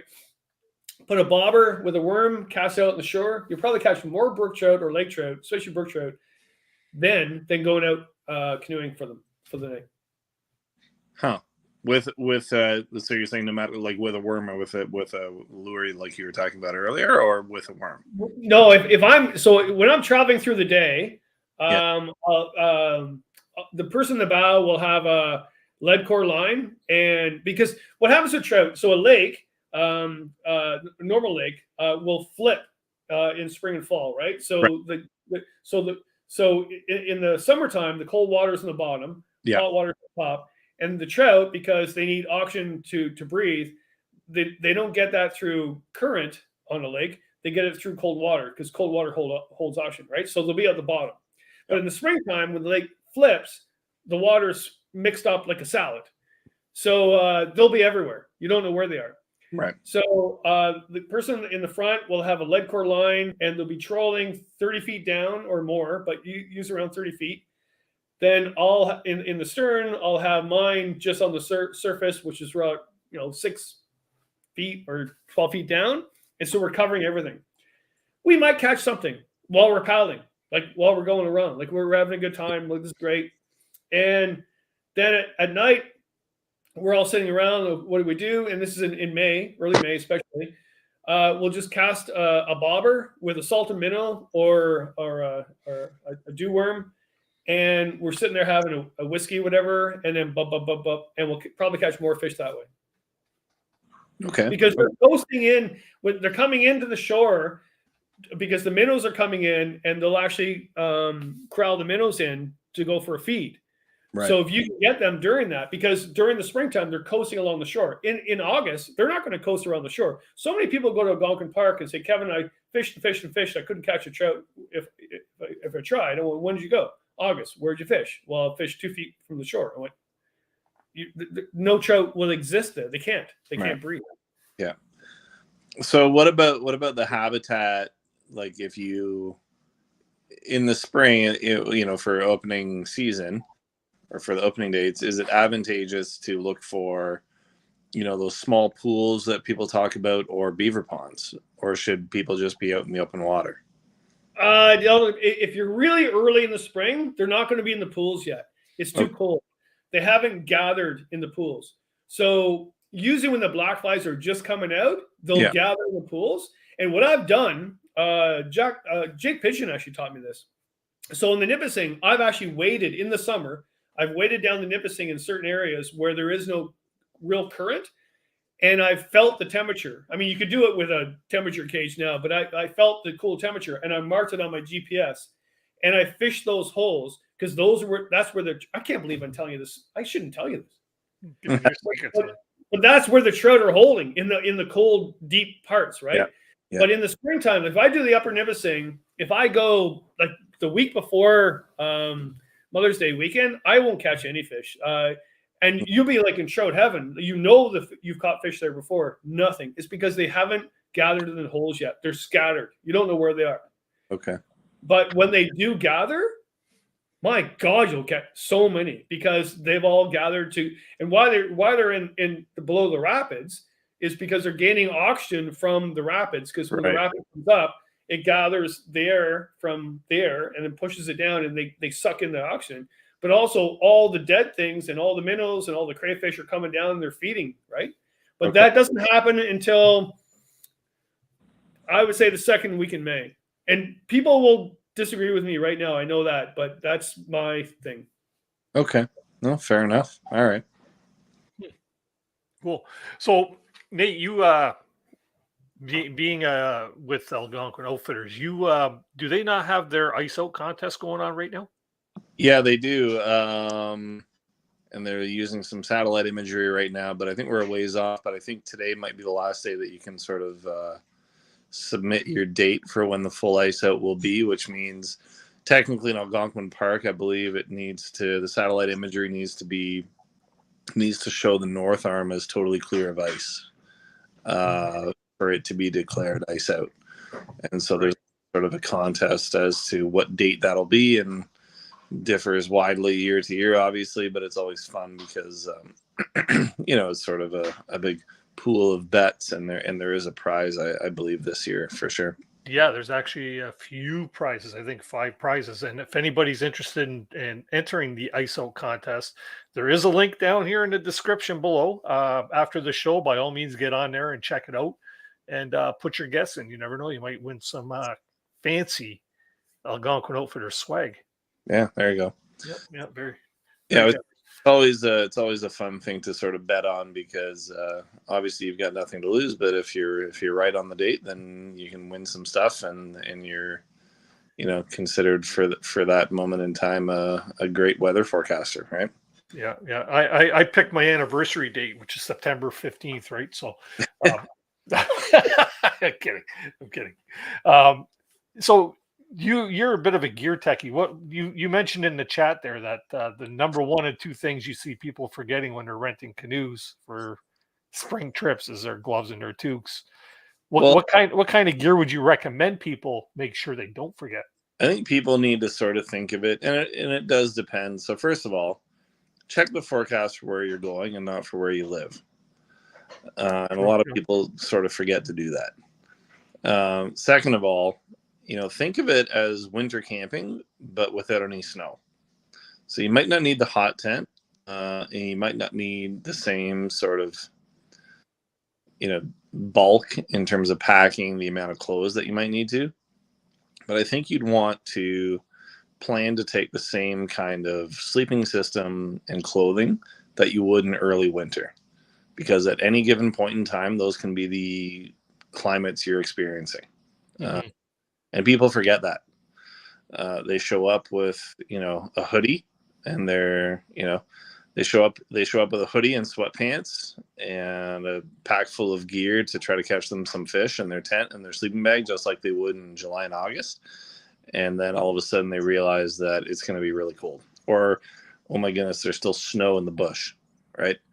And so people all of a sudden are taken aback, going, well, when I left home, I couldn't see snow anywhere, and it was 17 degrees Celsius, and I'm wearing a t-shirt, and all of a sudden now I'm heading into the bush in Fort Portages, and I'm shin deep in really cold mud. There's still snow all through the bush. Yep. There's still snow in our campsite. And I should have brought basically the stuff I would camp in for winter camping. And so, people really need to, I think, just sort of tone back their expectations for their ice out trip. You're not, maybe don't think about doing the same style of trip that you would do in July and August. 7 to 8 portages through a 3-day trip, and you're going to do all this fishing and catch all these fish and be the first one at these campsites here, there. But I would just say, to sort of match what Kevin was saying is, take a step back, slow down your trip plans, and pack warmer than you think you need to. Because of course the forecast is never perfect. And if you wake up in the morning and it has snowed and it's -4 out, you're really going to wish you had packed more than a hoodie. And then that way you're not trying to put on your PFD with your rain shell over it just to try to keep warm. Yep. Yeah, for sure. You had mentioned about tent, and you mentioned like a hot tent or something like that. I've seen many people base camp as a spring ice out trip and bring hot tents with them and their stove. Yeah, if you're doing a trip where you're basically paddling out to a spot and then venturing from there, then a hot tent is awesome to have, because if you're on the water fishing for 4 to 5 hours, coming back into that hot tent atmosphere when it's 4 or 6 degrees outside and sort of drizzly, man, nothing beats that. That's for sure. Mm-hmm. So yeah, I would say as long as you don't have to lump your stove and your tent over a bunch of portages, then it can make total sense. Because of course, if you're just parking and paddling to your site, then that sort of adds a degree of bulk that you can kind of take with you without needing to worry about carrying it over a portage or two. Yeah, for sure. Or you could just get your buddy Kevin to carry it, right? Yeah, that too. No. But what I've done that in Obiango in the spring and fall. Is I've done Obiango. In fact, got the boat shuttle from you guys and done a hot tent. And my one hot tent has a bug zip in the front if I need it, but I never needed it. And we go out fishing for the day and then come back to the hot tent in early May. And it's too hot, to be quite honest, but you have that place to get warm and dry in the fall as well. But yeah, I don't know. Or just, again, put your gear in your buddy's pack when they're not looking and don't tell them. Yeah. So, question for you guys. Now, we're talking a lot about canoeing and stuff, right? What about those that travel into the backcountry on foot? Or is it basically all the same principles with the exception of a canoe or a kayak or your life jacket? Is it, if you're hiking into the backcountry, is it much different when it comes to gear and keeping warm and shelters and stuff like that? Well, I think my question for that, as far as an ice out trip, would be sort of why. But well, true. Okay, maybe not an ISO trip, but it's Yeah. not only ISO trip. It's early spring travel, right? yeah, I mean, you got to be pretty motivated, and you also need to be sort of keeping in mind that you're planning for, if you're planning on hiking into somewhere to a backcountry site that's actually open for hiking, then basically be prepared for either you're really into CrossFit or you really want to suffer fest, because that hike in it's gonna be muddy, it's gonna be snow, it's gonna be cold. And you're going to be packing more because you need to bring warmer layers, many more warmer layers than, of course, you would in July or August. So, all the power to you, but be prepared that the trail that you last walked down in September is going to be vastly different in April or May, and it's not going to play to your favor. That's for sure. Yeah. The one thing I would add there is because of my other job taking youth out, that's when I take them out is spring and fall. I don't take them in August because they're not at school, right? So is a tarp, and knowing how to put a tarp up and putting a fire under the tarp. And so everybody goes, well, you can't put a fire under the tarp. Yes, you can. You just have to do it proper. And that's how you're going to keep warm in the spring and fall. A tarp, not a tent. You can go in the tent, get a good sleeping bag on, whatever, and whatever. But what's really going to keep you really warm is get a good quality tarp up, get a fire going underneath it, knowing how to do that without burning your tarp down, and being communal and dealing with it. So that's how we do it with the students. We just make sure they do a good tarp setup. Yeah. Tarpology 101. Yeah, I wish I was better at that. I've tried to glean what I can from going out there and watching Pine Martin set up his tarps. But I've got a lot to learn that way, and yeah, if you can make it a priority to have your tarp being the first thing that you set up when you get to your site, man, it'll work in your favor more times than not, and it's always even just a good thing to do to stay in the practice of doing it. And if you want to watch someone who's extremely good at it and has made it just a sort of a habit, that would be Pine Martin, that's for sure. That's cool. That's cool. Yeah, you know what? That's something I often do on my canoe trips. Even is just when I get to a campsite, because I'm the only hammock camper in my group.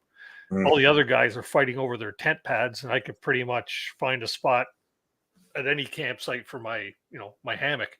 So while they're fighting over spots, I'll usually get rocking on the tarp, just especially if the weather's not looking too pretty and they're rushing to get their tents up.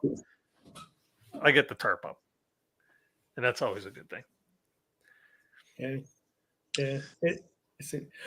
Nate, this has nothing to do with tarps or even spring camping, but I put it on my list to ask you if you were on tonight. What was it like 2 weeks ago camping with the Rat Pack?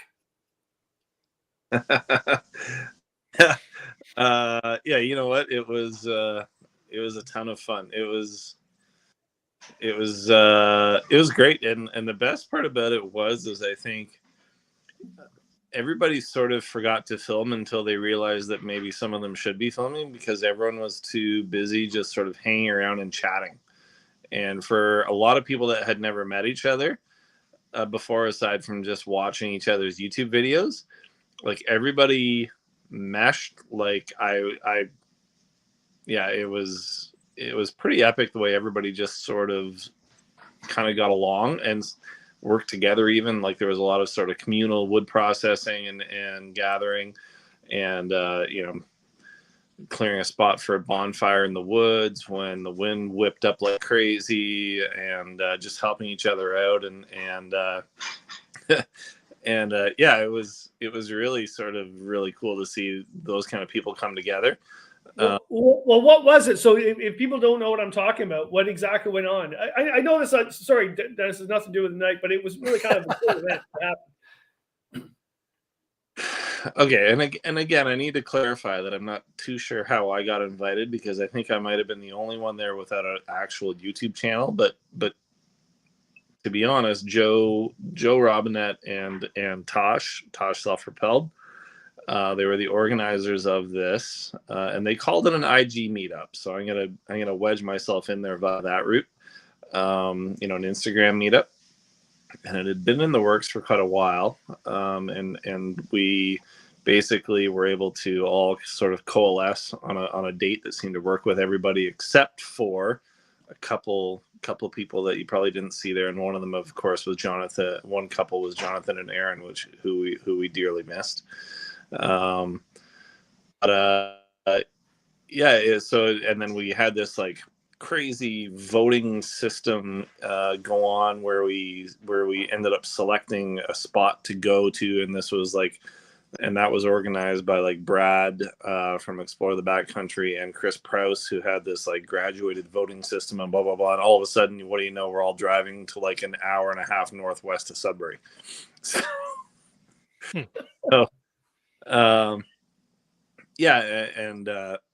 it was awesome that the date worked out for so many people to sort of gather there. That the parking was clear. There was a 5.5 kilometer trek into our site. There was slush to deal with. There was a few individuals that brought snowmobiles to expedite the process, but then ended up paying for it with 2 feet of slush on top of the ice. It was. I don't know. It was. It was. I'll say this: when we had our big sort of Saturday night bonfire and everyone gathered around, and then. Jim Baird started telling stories. It felt like someone from TVO should be there filming it for prosperity's sake. But I will also say both Dennis and Kevin were brought up in very favorable terms. Started talking about the outdoor community in Ontario. Both of your names individually came up in very favorable terms when we started talking about sort of the community that we were involved in this province. And it was very, very cool. It was a very cool few moments around the bonfire there where we're all chatting about that. Cool. That's cool. I just want to ask that question tonight. That was really cool. I got a question for both you and everybody else here tonight too. And sorry, Dennis, I'm taking your time out. That's okay. We got 2 more people in the basement I do want to get up to. So go ahead. Just a really quick question that everybody out there would love. So I got this consulting job about a month ago from TVO. Do it quick, but you'll love this. TVO has this Friday night show I didn't know anything about, but it's a 3-hour video of them going somewhere like the Rideau Canal, the Bruce Peninsula. There's no talking, there's no music. And it's a thing coming from the BBC. I guess in England, it's a big thing for everybody to sit and watch this 3 hours of nothing. And I went, oh, that's good. I don't know your show. But this year, they were told, the producers were saying that TVO said, okay, we want a canoe trip down a river for 3 hours of filming. Here's the logistics. So everybody out there, think about this. You have this consulting job, right? It has to be 3 hours of solid footage. It has to be the most jaw-dropping scenery you could ever imagine in Ontario. But the camera is huge, so you're not really in a canoe. It's got to look like a canoe, but it's got to be a boat because the camera's so big. We can't portage. We might be able to camp. We're not sure. And tell me the river right now. And do it in 10 seconds. Tell me what river you would do. Nate, go. Big East River. Easy peasy. I actually put that on the list. I did. And they said nobody will know where that is. Done. They tossed it. I actually put that on the because they wanted Algonquin. I said there is no river I know in Algonquin where you could do that except the Big East River or the Oxtown River. That's right. The Oxtown River with some caveats depending on the season. That's for sure. Yeah, exactly. And the producer goes, nobody will know who they are or where that is. Dennis, they want to do the Spanish. I was thinking the Spanish myself. Yeah, and I looked at the logistics. I could take them in by train, and we could do that from the top of Bisco and down, eh? Yeah. You know what? So what river won? Because they told me 2 days ago. It's all done. I'm gonna say, and Karina, aka Alexis Outdoors, just mentioned this one, but I'm gonna say, was it the French River? Yeah. There we go. And the reason why: logistics, history, scenery. I know a bunch of places they can go where they can take a pontoon boat and it could look like a canoe. They're actually going to have a canoe, like, Oh Lord. yeah. Well, it's TV, whatever, like blah blah.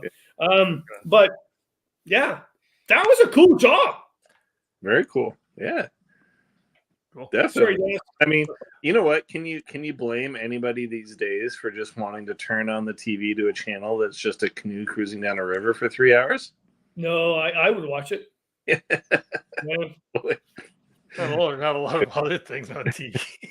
Yeah. Okay, I got Darren in the basement here. I'm going to get him up because I'm sure he's got a question about the spring canoe trip planning show. Okay. Darren, how you doing, bud? Hey. Hello. Good. Thanks. How's everybody? Doing okay. Great. Thanks. Yeah, it's a quick question. Probably more aimed towards Kevin, but anybody on the panel would be great. And it has to do with, I guess, like because of the spring and the weather and maybe possibility of getting windbound more or getting rained on. Is there anything you do like that you can take out that's quick just to like occupy time, maybe journal or document? So for example, I know some people write poetry or have a game that they play on paper, or I guess Noah was talking about in the recent videos that they're doing, they write a haiku every day or every night about the trip.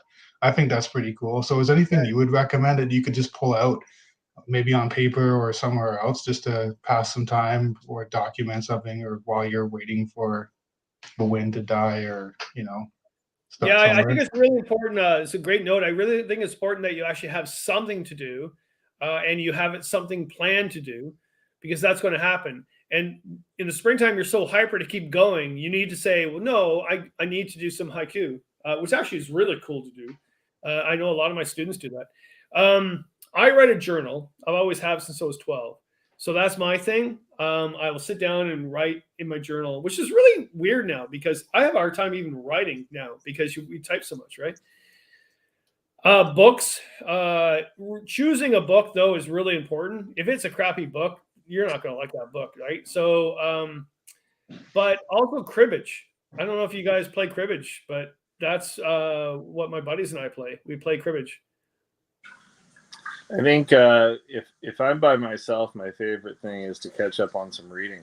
So I will often take two books, sort of, and I'm not taking like, I'm taking paperbacks. I'm not taking, full on coffee table books or anything like that. But I'll often take two paperback novels that maybe I've been reading anyways.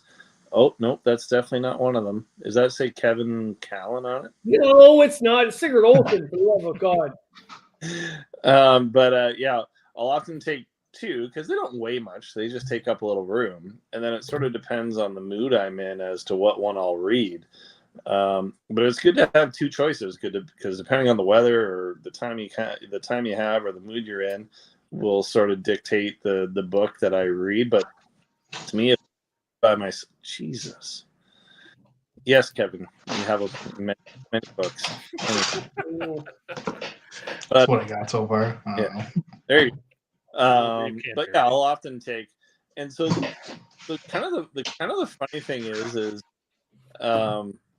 like sometimes it needs to be a book that has nothing to do with what I'm doing at the moment. Like it doesn't need to be sort of an outdoors oriented book.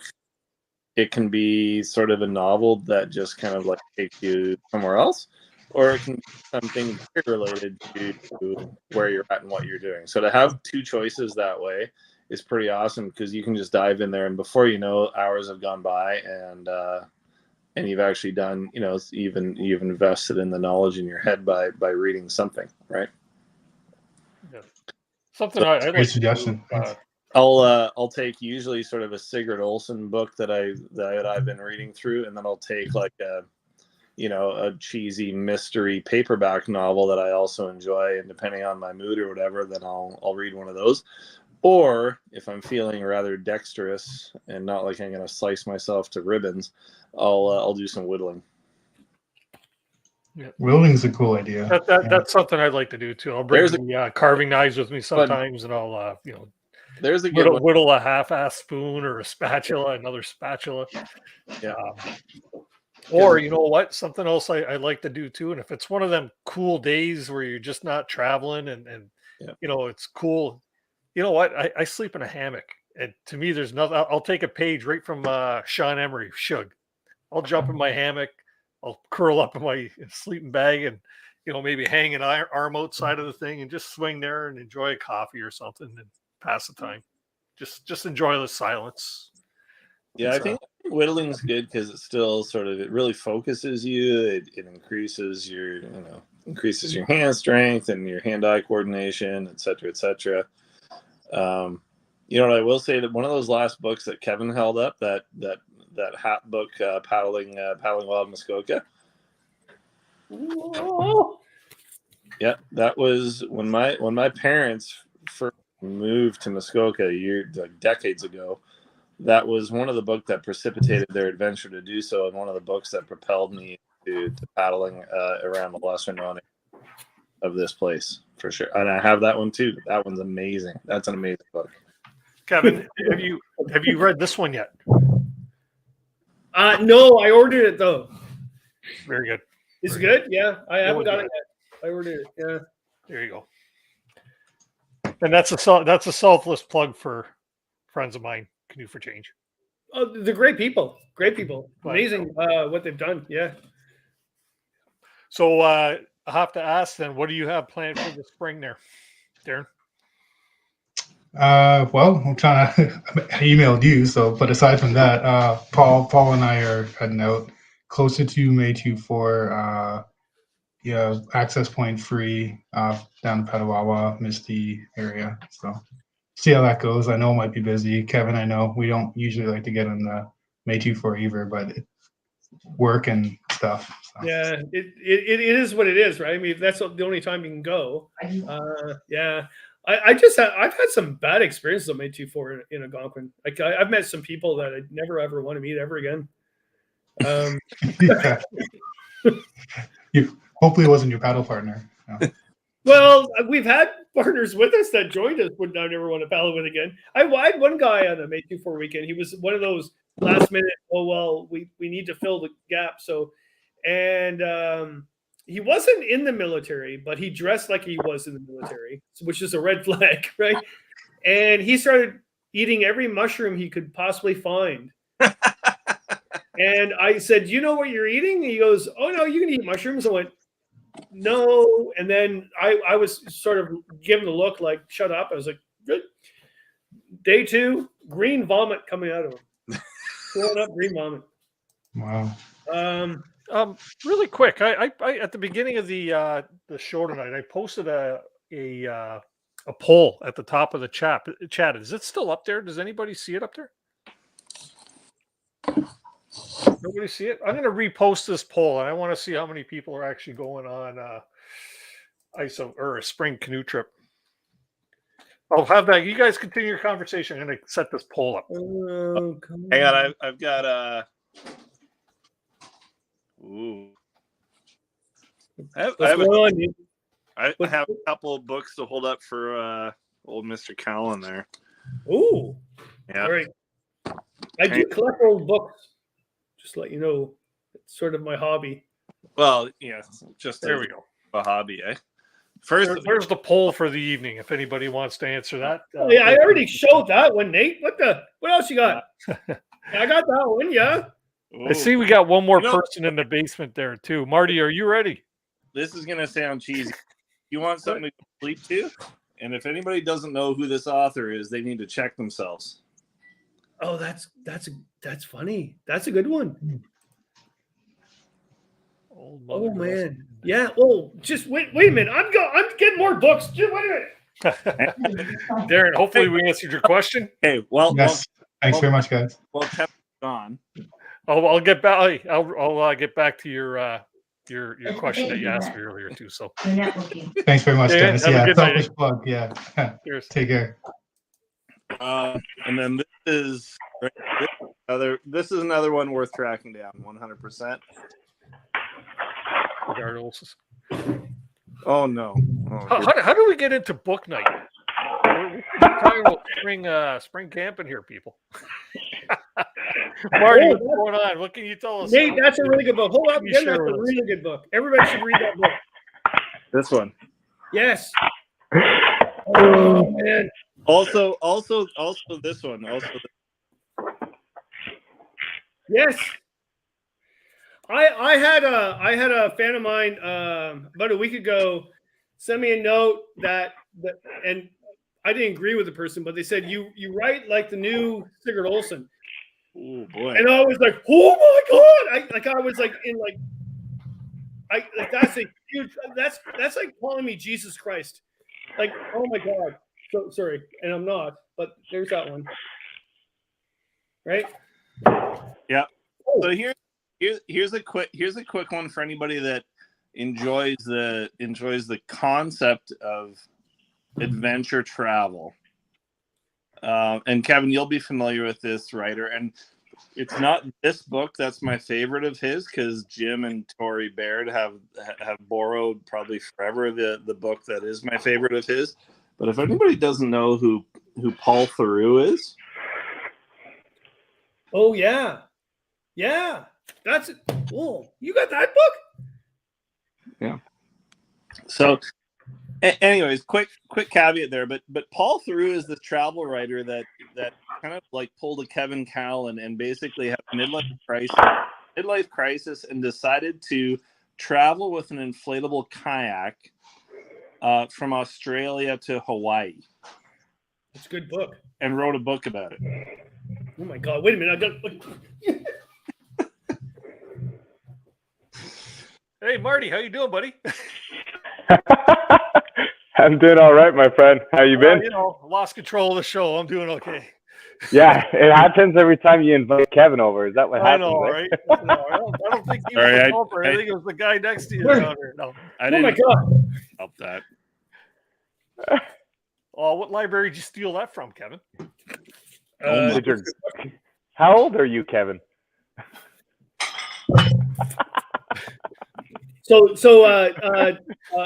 Nate, this is the one that not the book you're talking about, but this is another version of it. Read that book. He does the same thing this other guy did. I will. Oh, I've heard of that. I haven't read that one, but it's been recommended to me.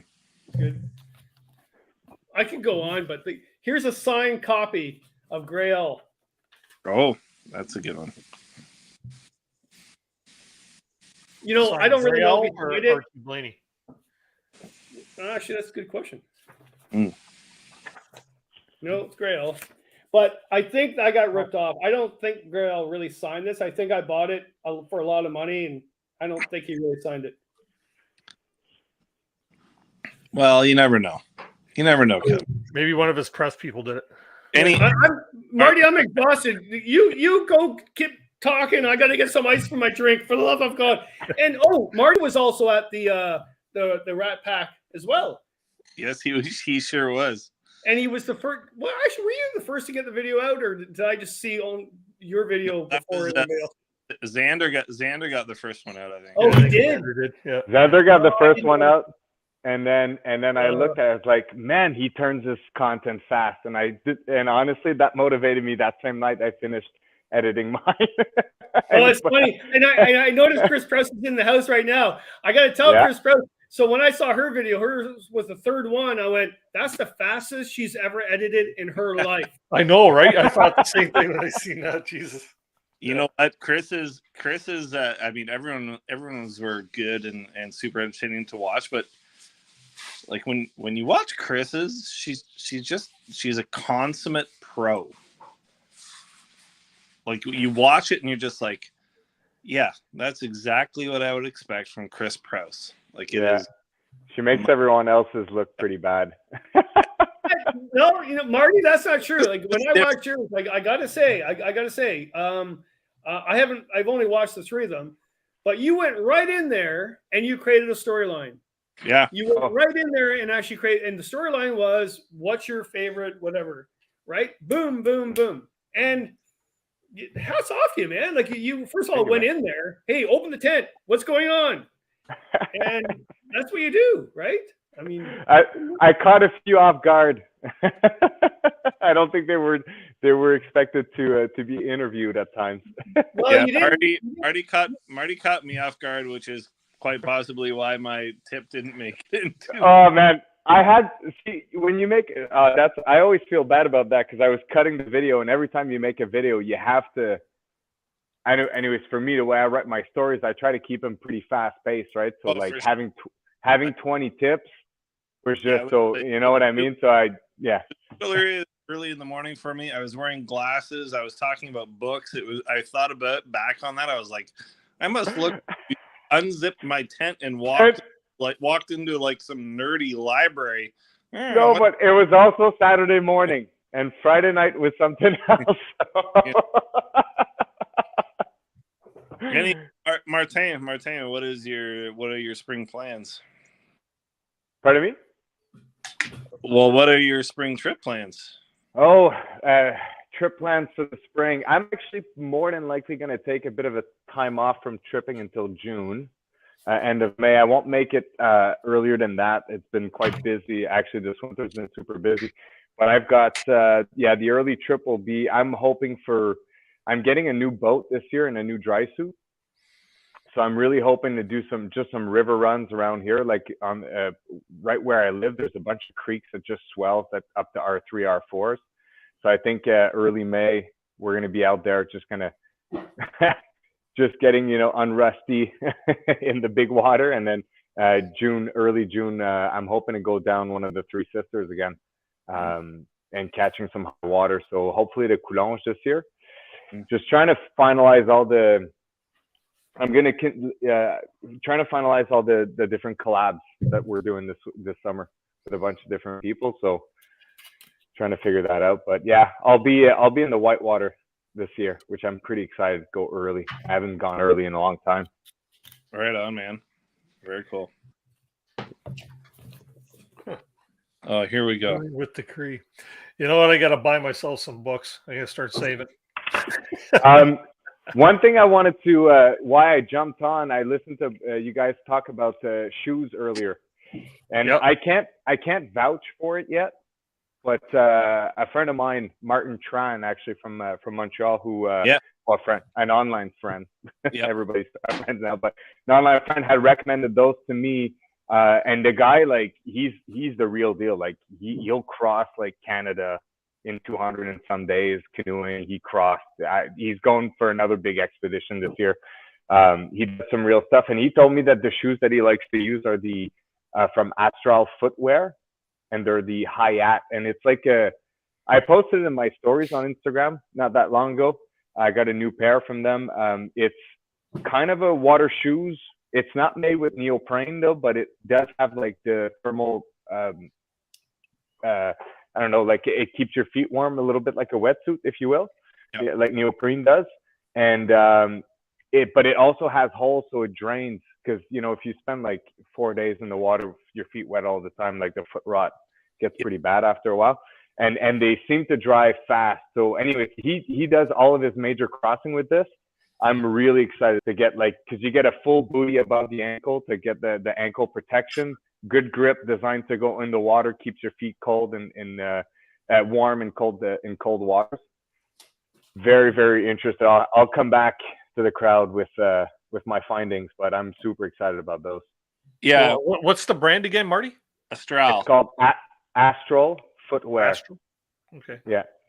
Yeah, they've been making paddling footwear for a long, long time, and they just continue to sort of be refining their designs. A lot of it is whitewater based, but they definitely make some footwear that would be applicable to canoe tripping for sure. And yeah, if anyone would know, it'd be Martin Trahan, because he does these incredible long distance trips and like continent crossings, whatever. And I actually, Marty, you'll appreciate this. We actually realized we knew each other because we were on the same rotation of Katima Vic exchange groups way back in the day. Wow. Yeah, so cool, and to reconnect like that. But yeah, Martin Trahan, Trahan. What he's wondering, he's definitely a paddler worth looking up because he's done some incredible trips for sure. Amazing long distance paddler. Yeah, some pretty insane stuff. So yeah. I would. My school of thought for footwear is always split. I'm always between in the early spring. You know, I'm a big fan of rubber boots, but wearing them in the canoe is definitely a safety hazard. So I will, if it's really cold out and muddy, I will often, wear something else in the canoe. And then before I get out on the shore, I will awkwardly change my footwear from whatever I'm wearing on my feet into my rubber You're boot. that guy. Yeah. And you know what? that guy has warm feet when he sets up camp. Because you can wear these types of footwear that allow your feet to get wet but stay warm. The problem is that when you slow down or the temperature continues to drop in the evening, if you don't have a warm pair of socks and something else to change into, your feet are still just going to be wet. Oh God, yeah. You always need camp shoes for sure. Yep. Non-negotiable. My favorite. Right now they're dirty because I'm in the shop, but you get those for $7 at Giant Tiger. It's the real deal. They weigh nothing and they're perfect. Yep. So this is what I typically do, by the way, on Tuesday nights. It's like the night of the week where I work on the stuff around here, move the stuff along, and I tune in, and then that's not what I do for a living. It's just carry me around the workshop. I'm actually summarizing my snowblower right now, which is winter was fun, but I'm excited for summer now. So yeah. Really quickly in the chat, I put a link in, or not a link, but a post in there just asking where people are going. Thanks to you, those of you that actually sort of shared some of your spring camping plans with us. That's awesome. Anything else that we need to cover here for spring camping right now, boys? Or you think we've pretty much done it? Can I be the aquatic guy that talks about the life jacket again? Sure. Yeah. It's a debate that'll never get settled, and everybody has the right to do whatever they want.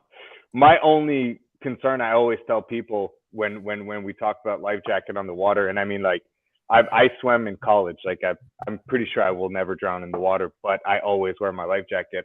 And the reason why is very simple. Is that 100% of the people that drown didn't wear it, period. So, I mean, in the spring it's cold and your swimming abilities, but it's like, it's so, I don't know. It's if you find your paddling jacket uncomfortable, buy a better one. That's my best advice. Like, they're so cool. That's good advice. Like the paddling jackets nowadays are so comfortable. There's no reason not to wear them. And if yours is like, and I wear mine in plus 35, I'm never overheating. Like if you buy a really good smaller version that keeps your weight up. So I don't know. It's I work in aquatics. That's kind of like what pays the bill for me. And we read the drowning reports every year, and it's a very small amount of people that drown, yes, but it happens all the time, and it happens to the people that you would never expect it to happen. And 100% of the people that drown didn't wear their life jacket. It's always a statistic. Mm-hmm. So yeah. Well, actually, I'm glad you threw that in. Thanks. That's a good share for sure. Yep. I think you're not wearing it. I think a point that maybe I shouldn't make, but I want to make is that we all live also in the world, as we talk tonight, because you guys all gathered with a whole bunch of YouTuber people a couple weeks ago. We all live in a different world of media. We all are connected together because of YouTube. The majority of us don't watch TV anymore. We watch YouTube.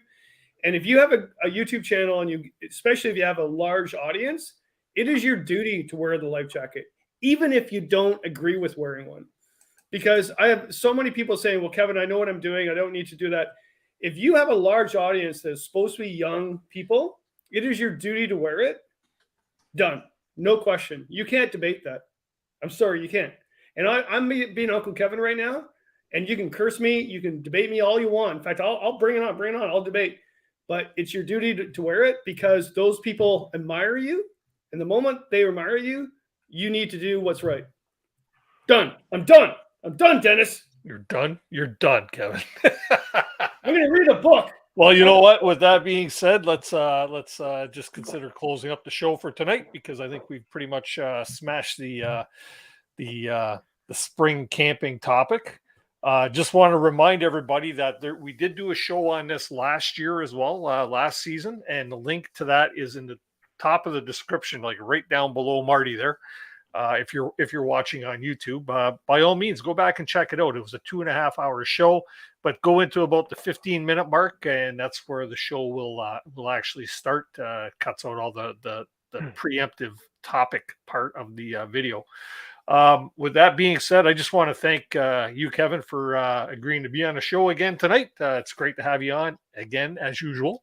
Well, someone had to be. Like, you were gone for 2 weeks, and people thought you were dead. I wasn't dead, man. I was rejuvenating. I was recharging the batteries. Nate, thanks for popping in there.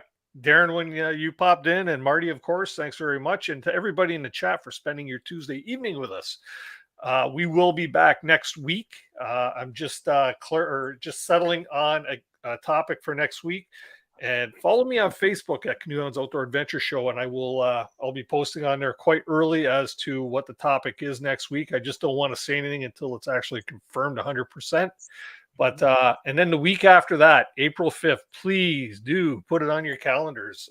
Everybody's going to have a great chance to win some fantastic swag as we celebrate our 100th episode of Canoehounds Outdoor Adventure Show. A huge milestone for me. So, yeah. And hopefully we can awesome, have Dennis. guests on the show. Marty?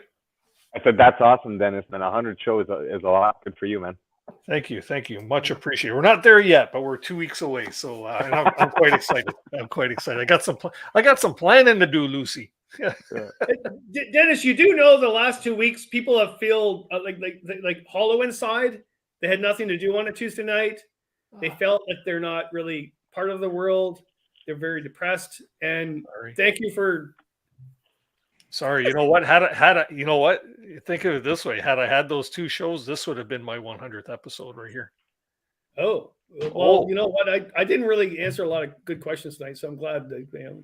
No, you did a great job. You know what, Kevin? You're a wealth of information. I just want to know when the Kevin Callan's Guide to Spring Canoe Trip Paddling book is coming out. You got winter camping, and you got a million guidebooks, and Once Around Algonquin, and your memoir is going to be coming out. And when are you doing the spring paddling? Well, what's really interesting is that so my editor said we need to redo top 60 canoe routes, right?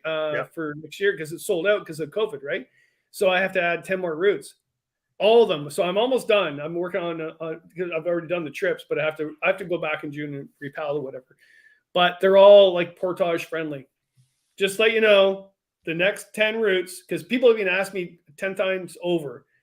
Well, maybe just my friends that I paddle with, but yeah. So I've added some canoe routes onto that book that are not as heavy on the portages as maybe what Marty or Nate would do, or Jonathan or Brad. Those guys. You know what I'm talking about. They're Rat fun. Pack. It's the Rat Pack. That's what I'm talking about. Rat Pack. And we're the old guard, Kevin. Yeah, we're the old guard for the Rat Pack. We're the old guard. The 80s and 90s went right over all their heads, right? So, Alan Bierhoff said, "I'm still waiting on Brad Jennings' book." And there we go. We're all waiting when he gets it. Yep. And he's got so many good stories. Like at the meetup, he would just like take the mic and start telling all of his crazy stories of his adventures. Like, he's got a book in him for sure. But Easy. he also said Uncle Kevin will not leave me alone until I publish this damn book. No, I won't. I should go to my grave bugging the crap out of him, because, like, good God, how many books have I written, and he can't even write one, for God's sakes. Like, what's he doing? Kevin, he is like he's on it. He's doing it. It's yeah. happening. If he actually took a snow machine into that camp instead of a bike, he'd have more time to write a book. That's what I'm saying. You should have seen me. It's happening. Yeah. Okay. Right. You should have seen him try to cross the slush path the slush patch with his bike. He had fun. Oh, he stunk? Did he sink it? Did he go down? He froze his entire drive chain. He had to dry it. He had to melt it in the hot tent. Oh, really? Did you get it on film, Marty? No, I didn't get that on film actually. See, these it's funny after, but it's funny after, but capturing that moment would have been really hard. Like I would have had to see him go out, shoot it, realize it'd be close. And like I walked in the hot tent and he was thawing his out his drive chain. Would have been so a lot. Marty, if you really want to going beyond all the other YouTubers what's the guy, Joe Robinette guy, the Katrina, you want to go past them, I want to see the B-roll. I will actually sit there with my whiskey in hand and I will record the B-roll of Marty's Rat Pack. Okay, fellas, with that, let's say goodnight to everybody. Have a good one. We'll catch up with you guys in the green room here. Everybody, you know what? Have a great week, and remember to keep the adventures alive. Thanks for tuning in. Have a good night. Sure. Let's go.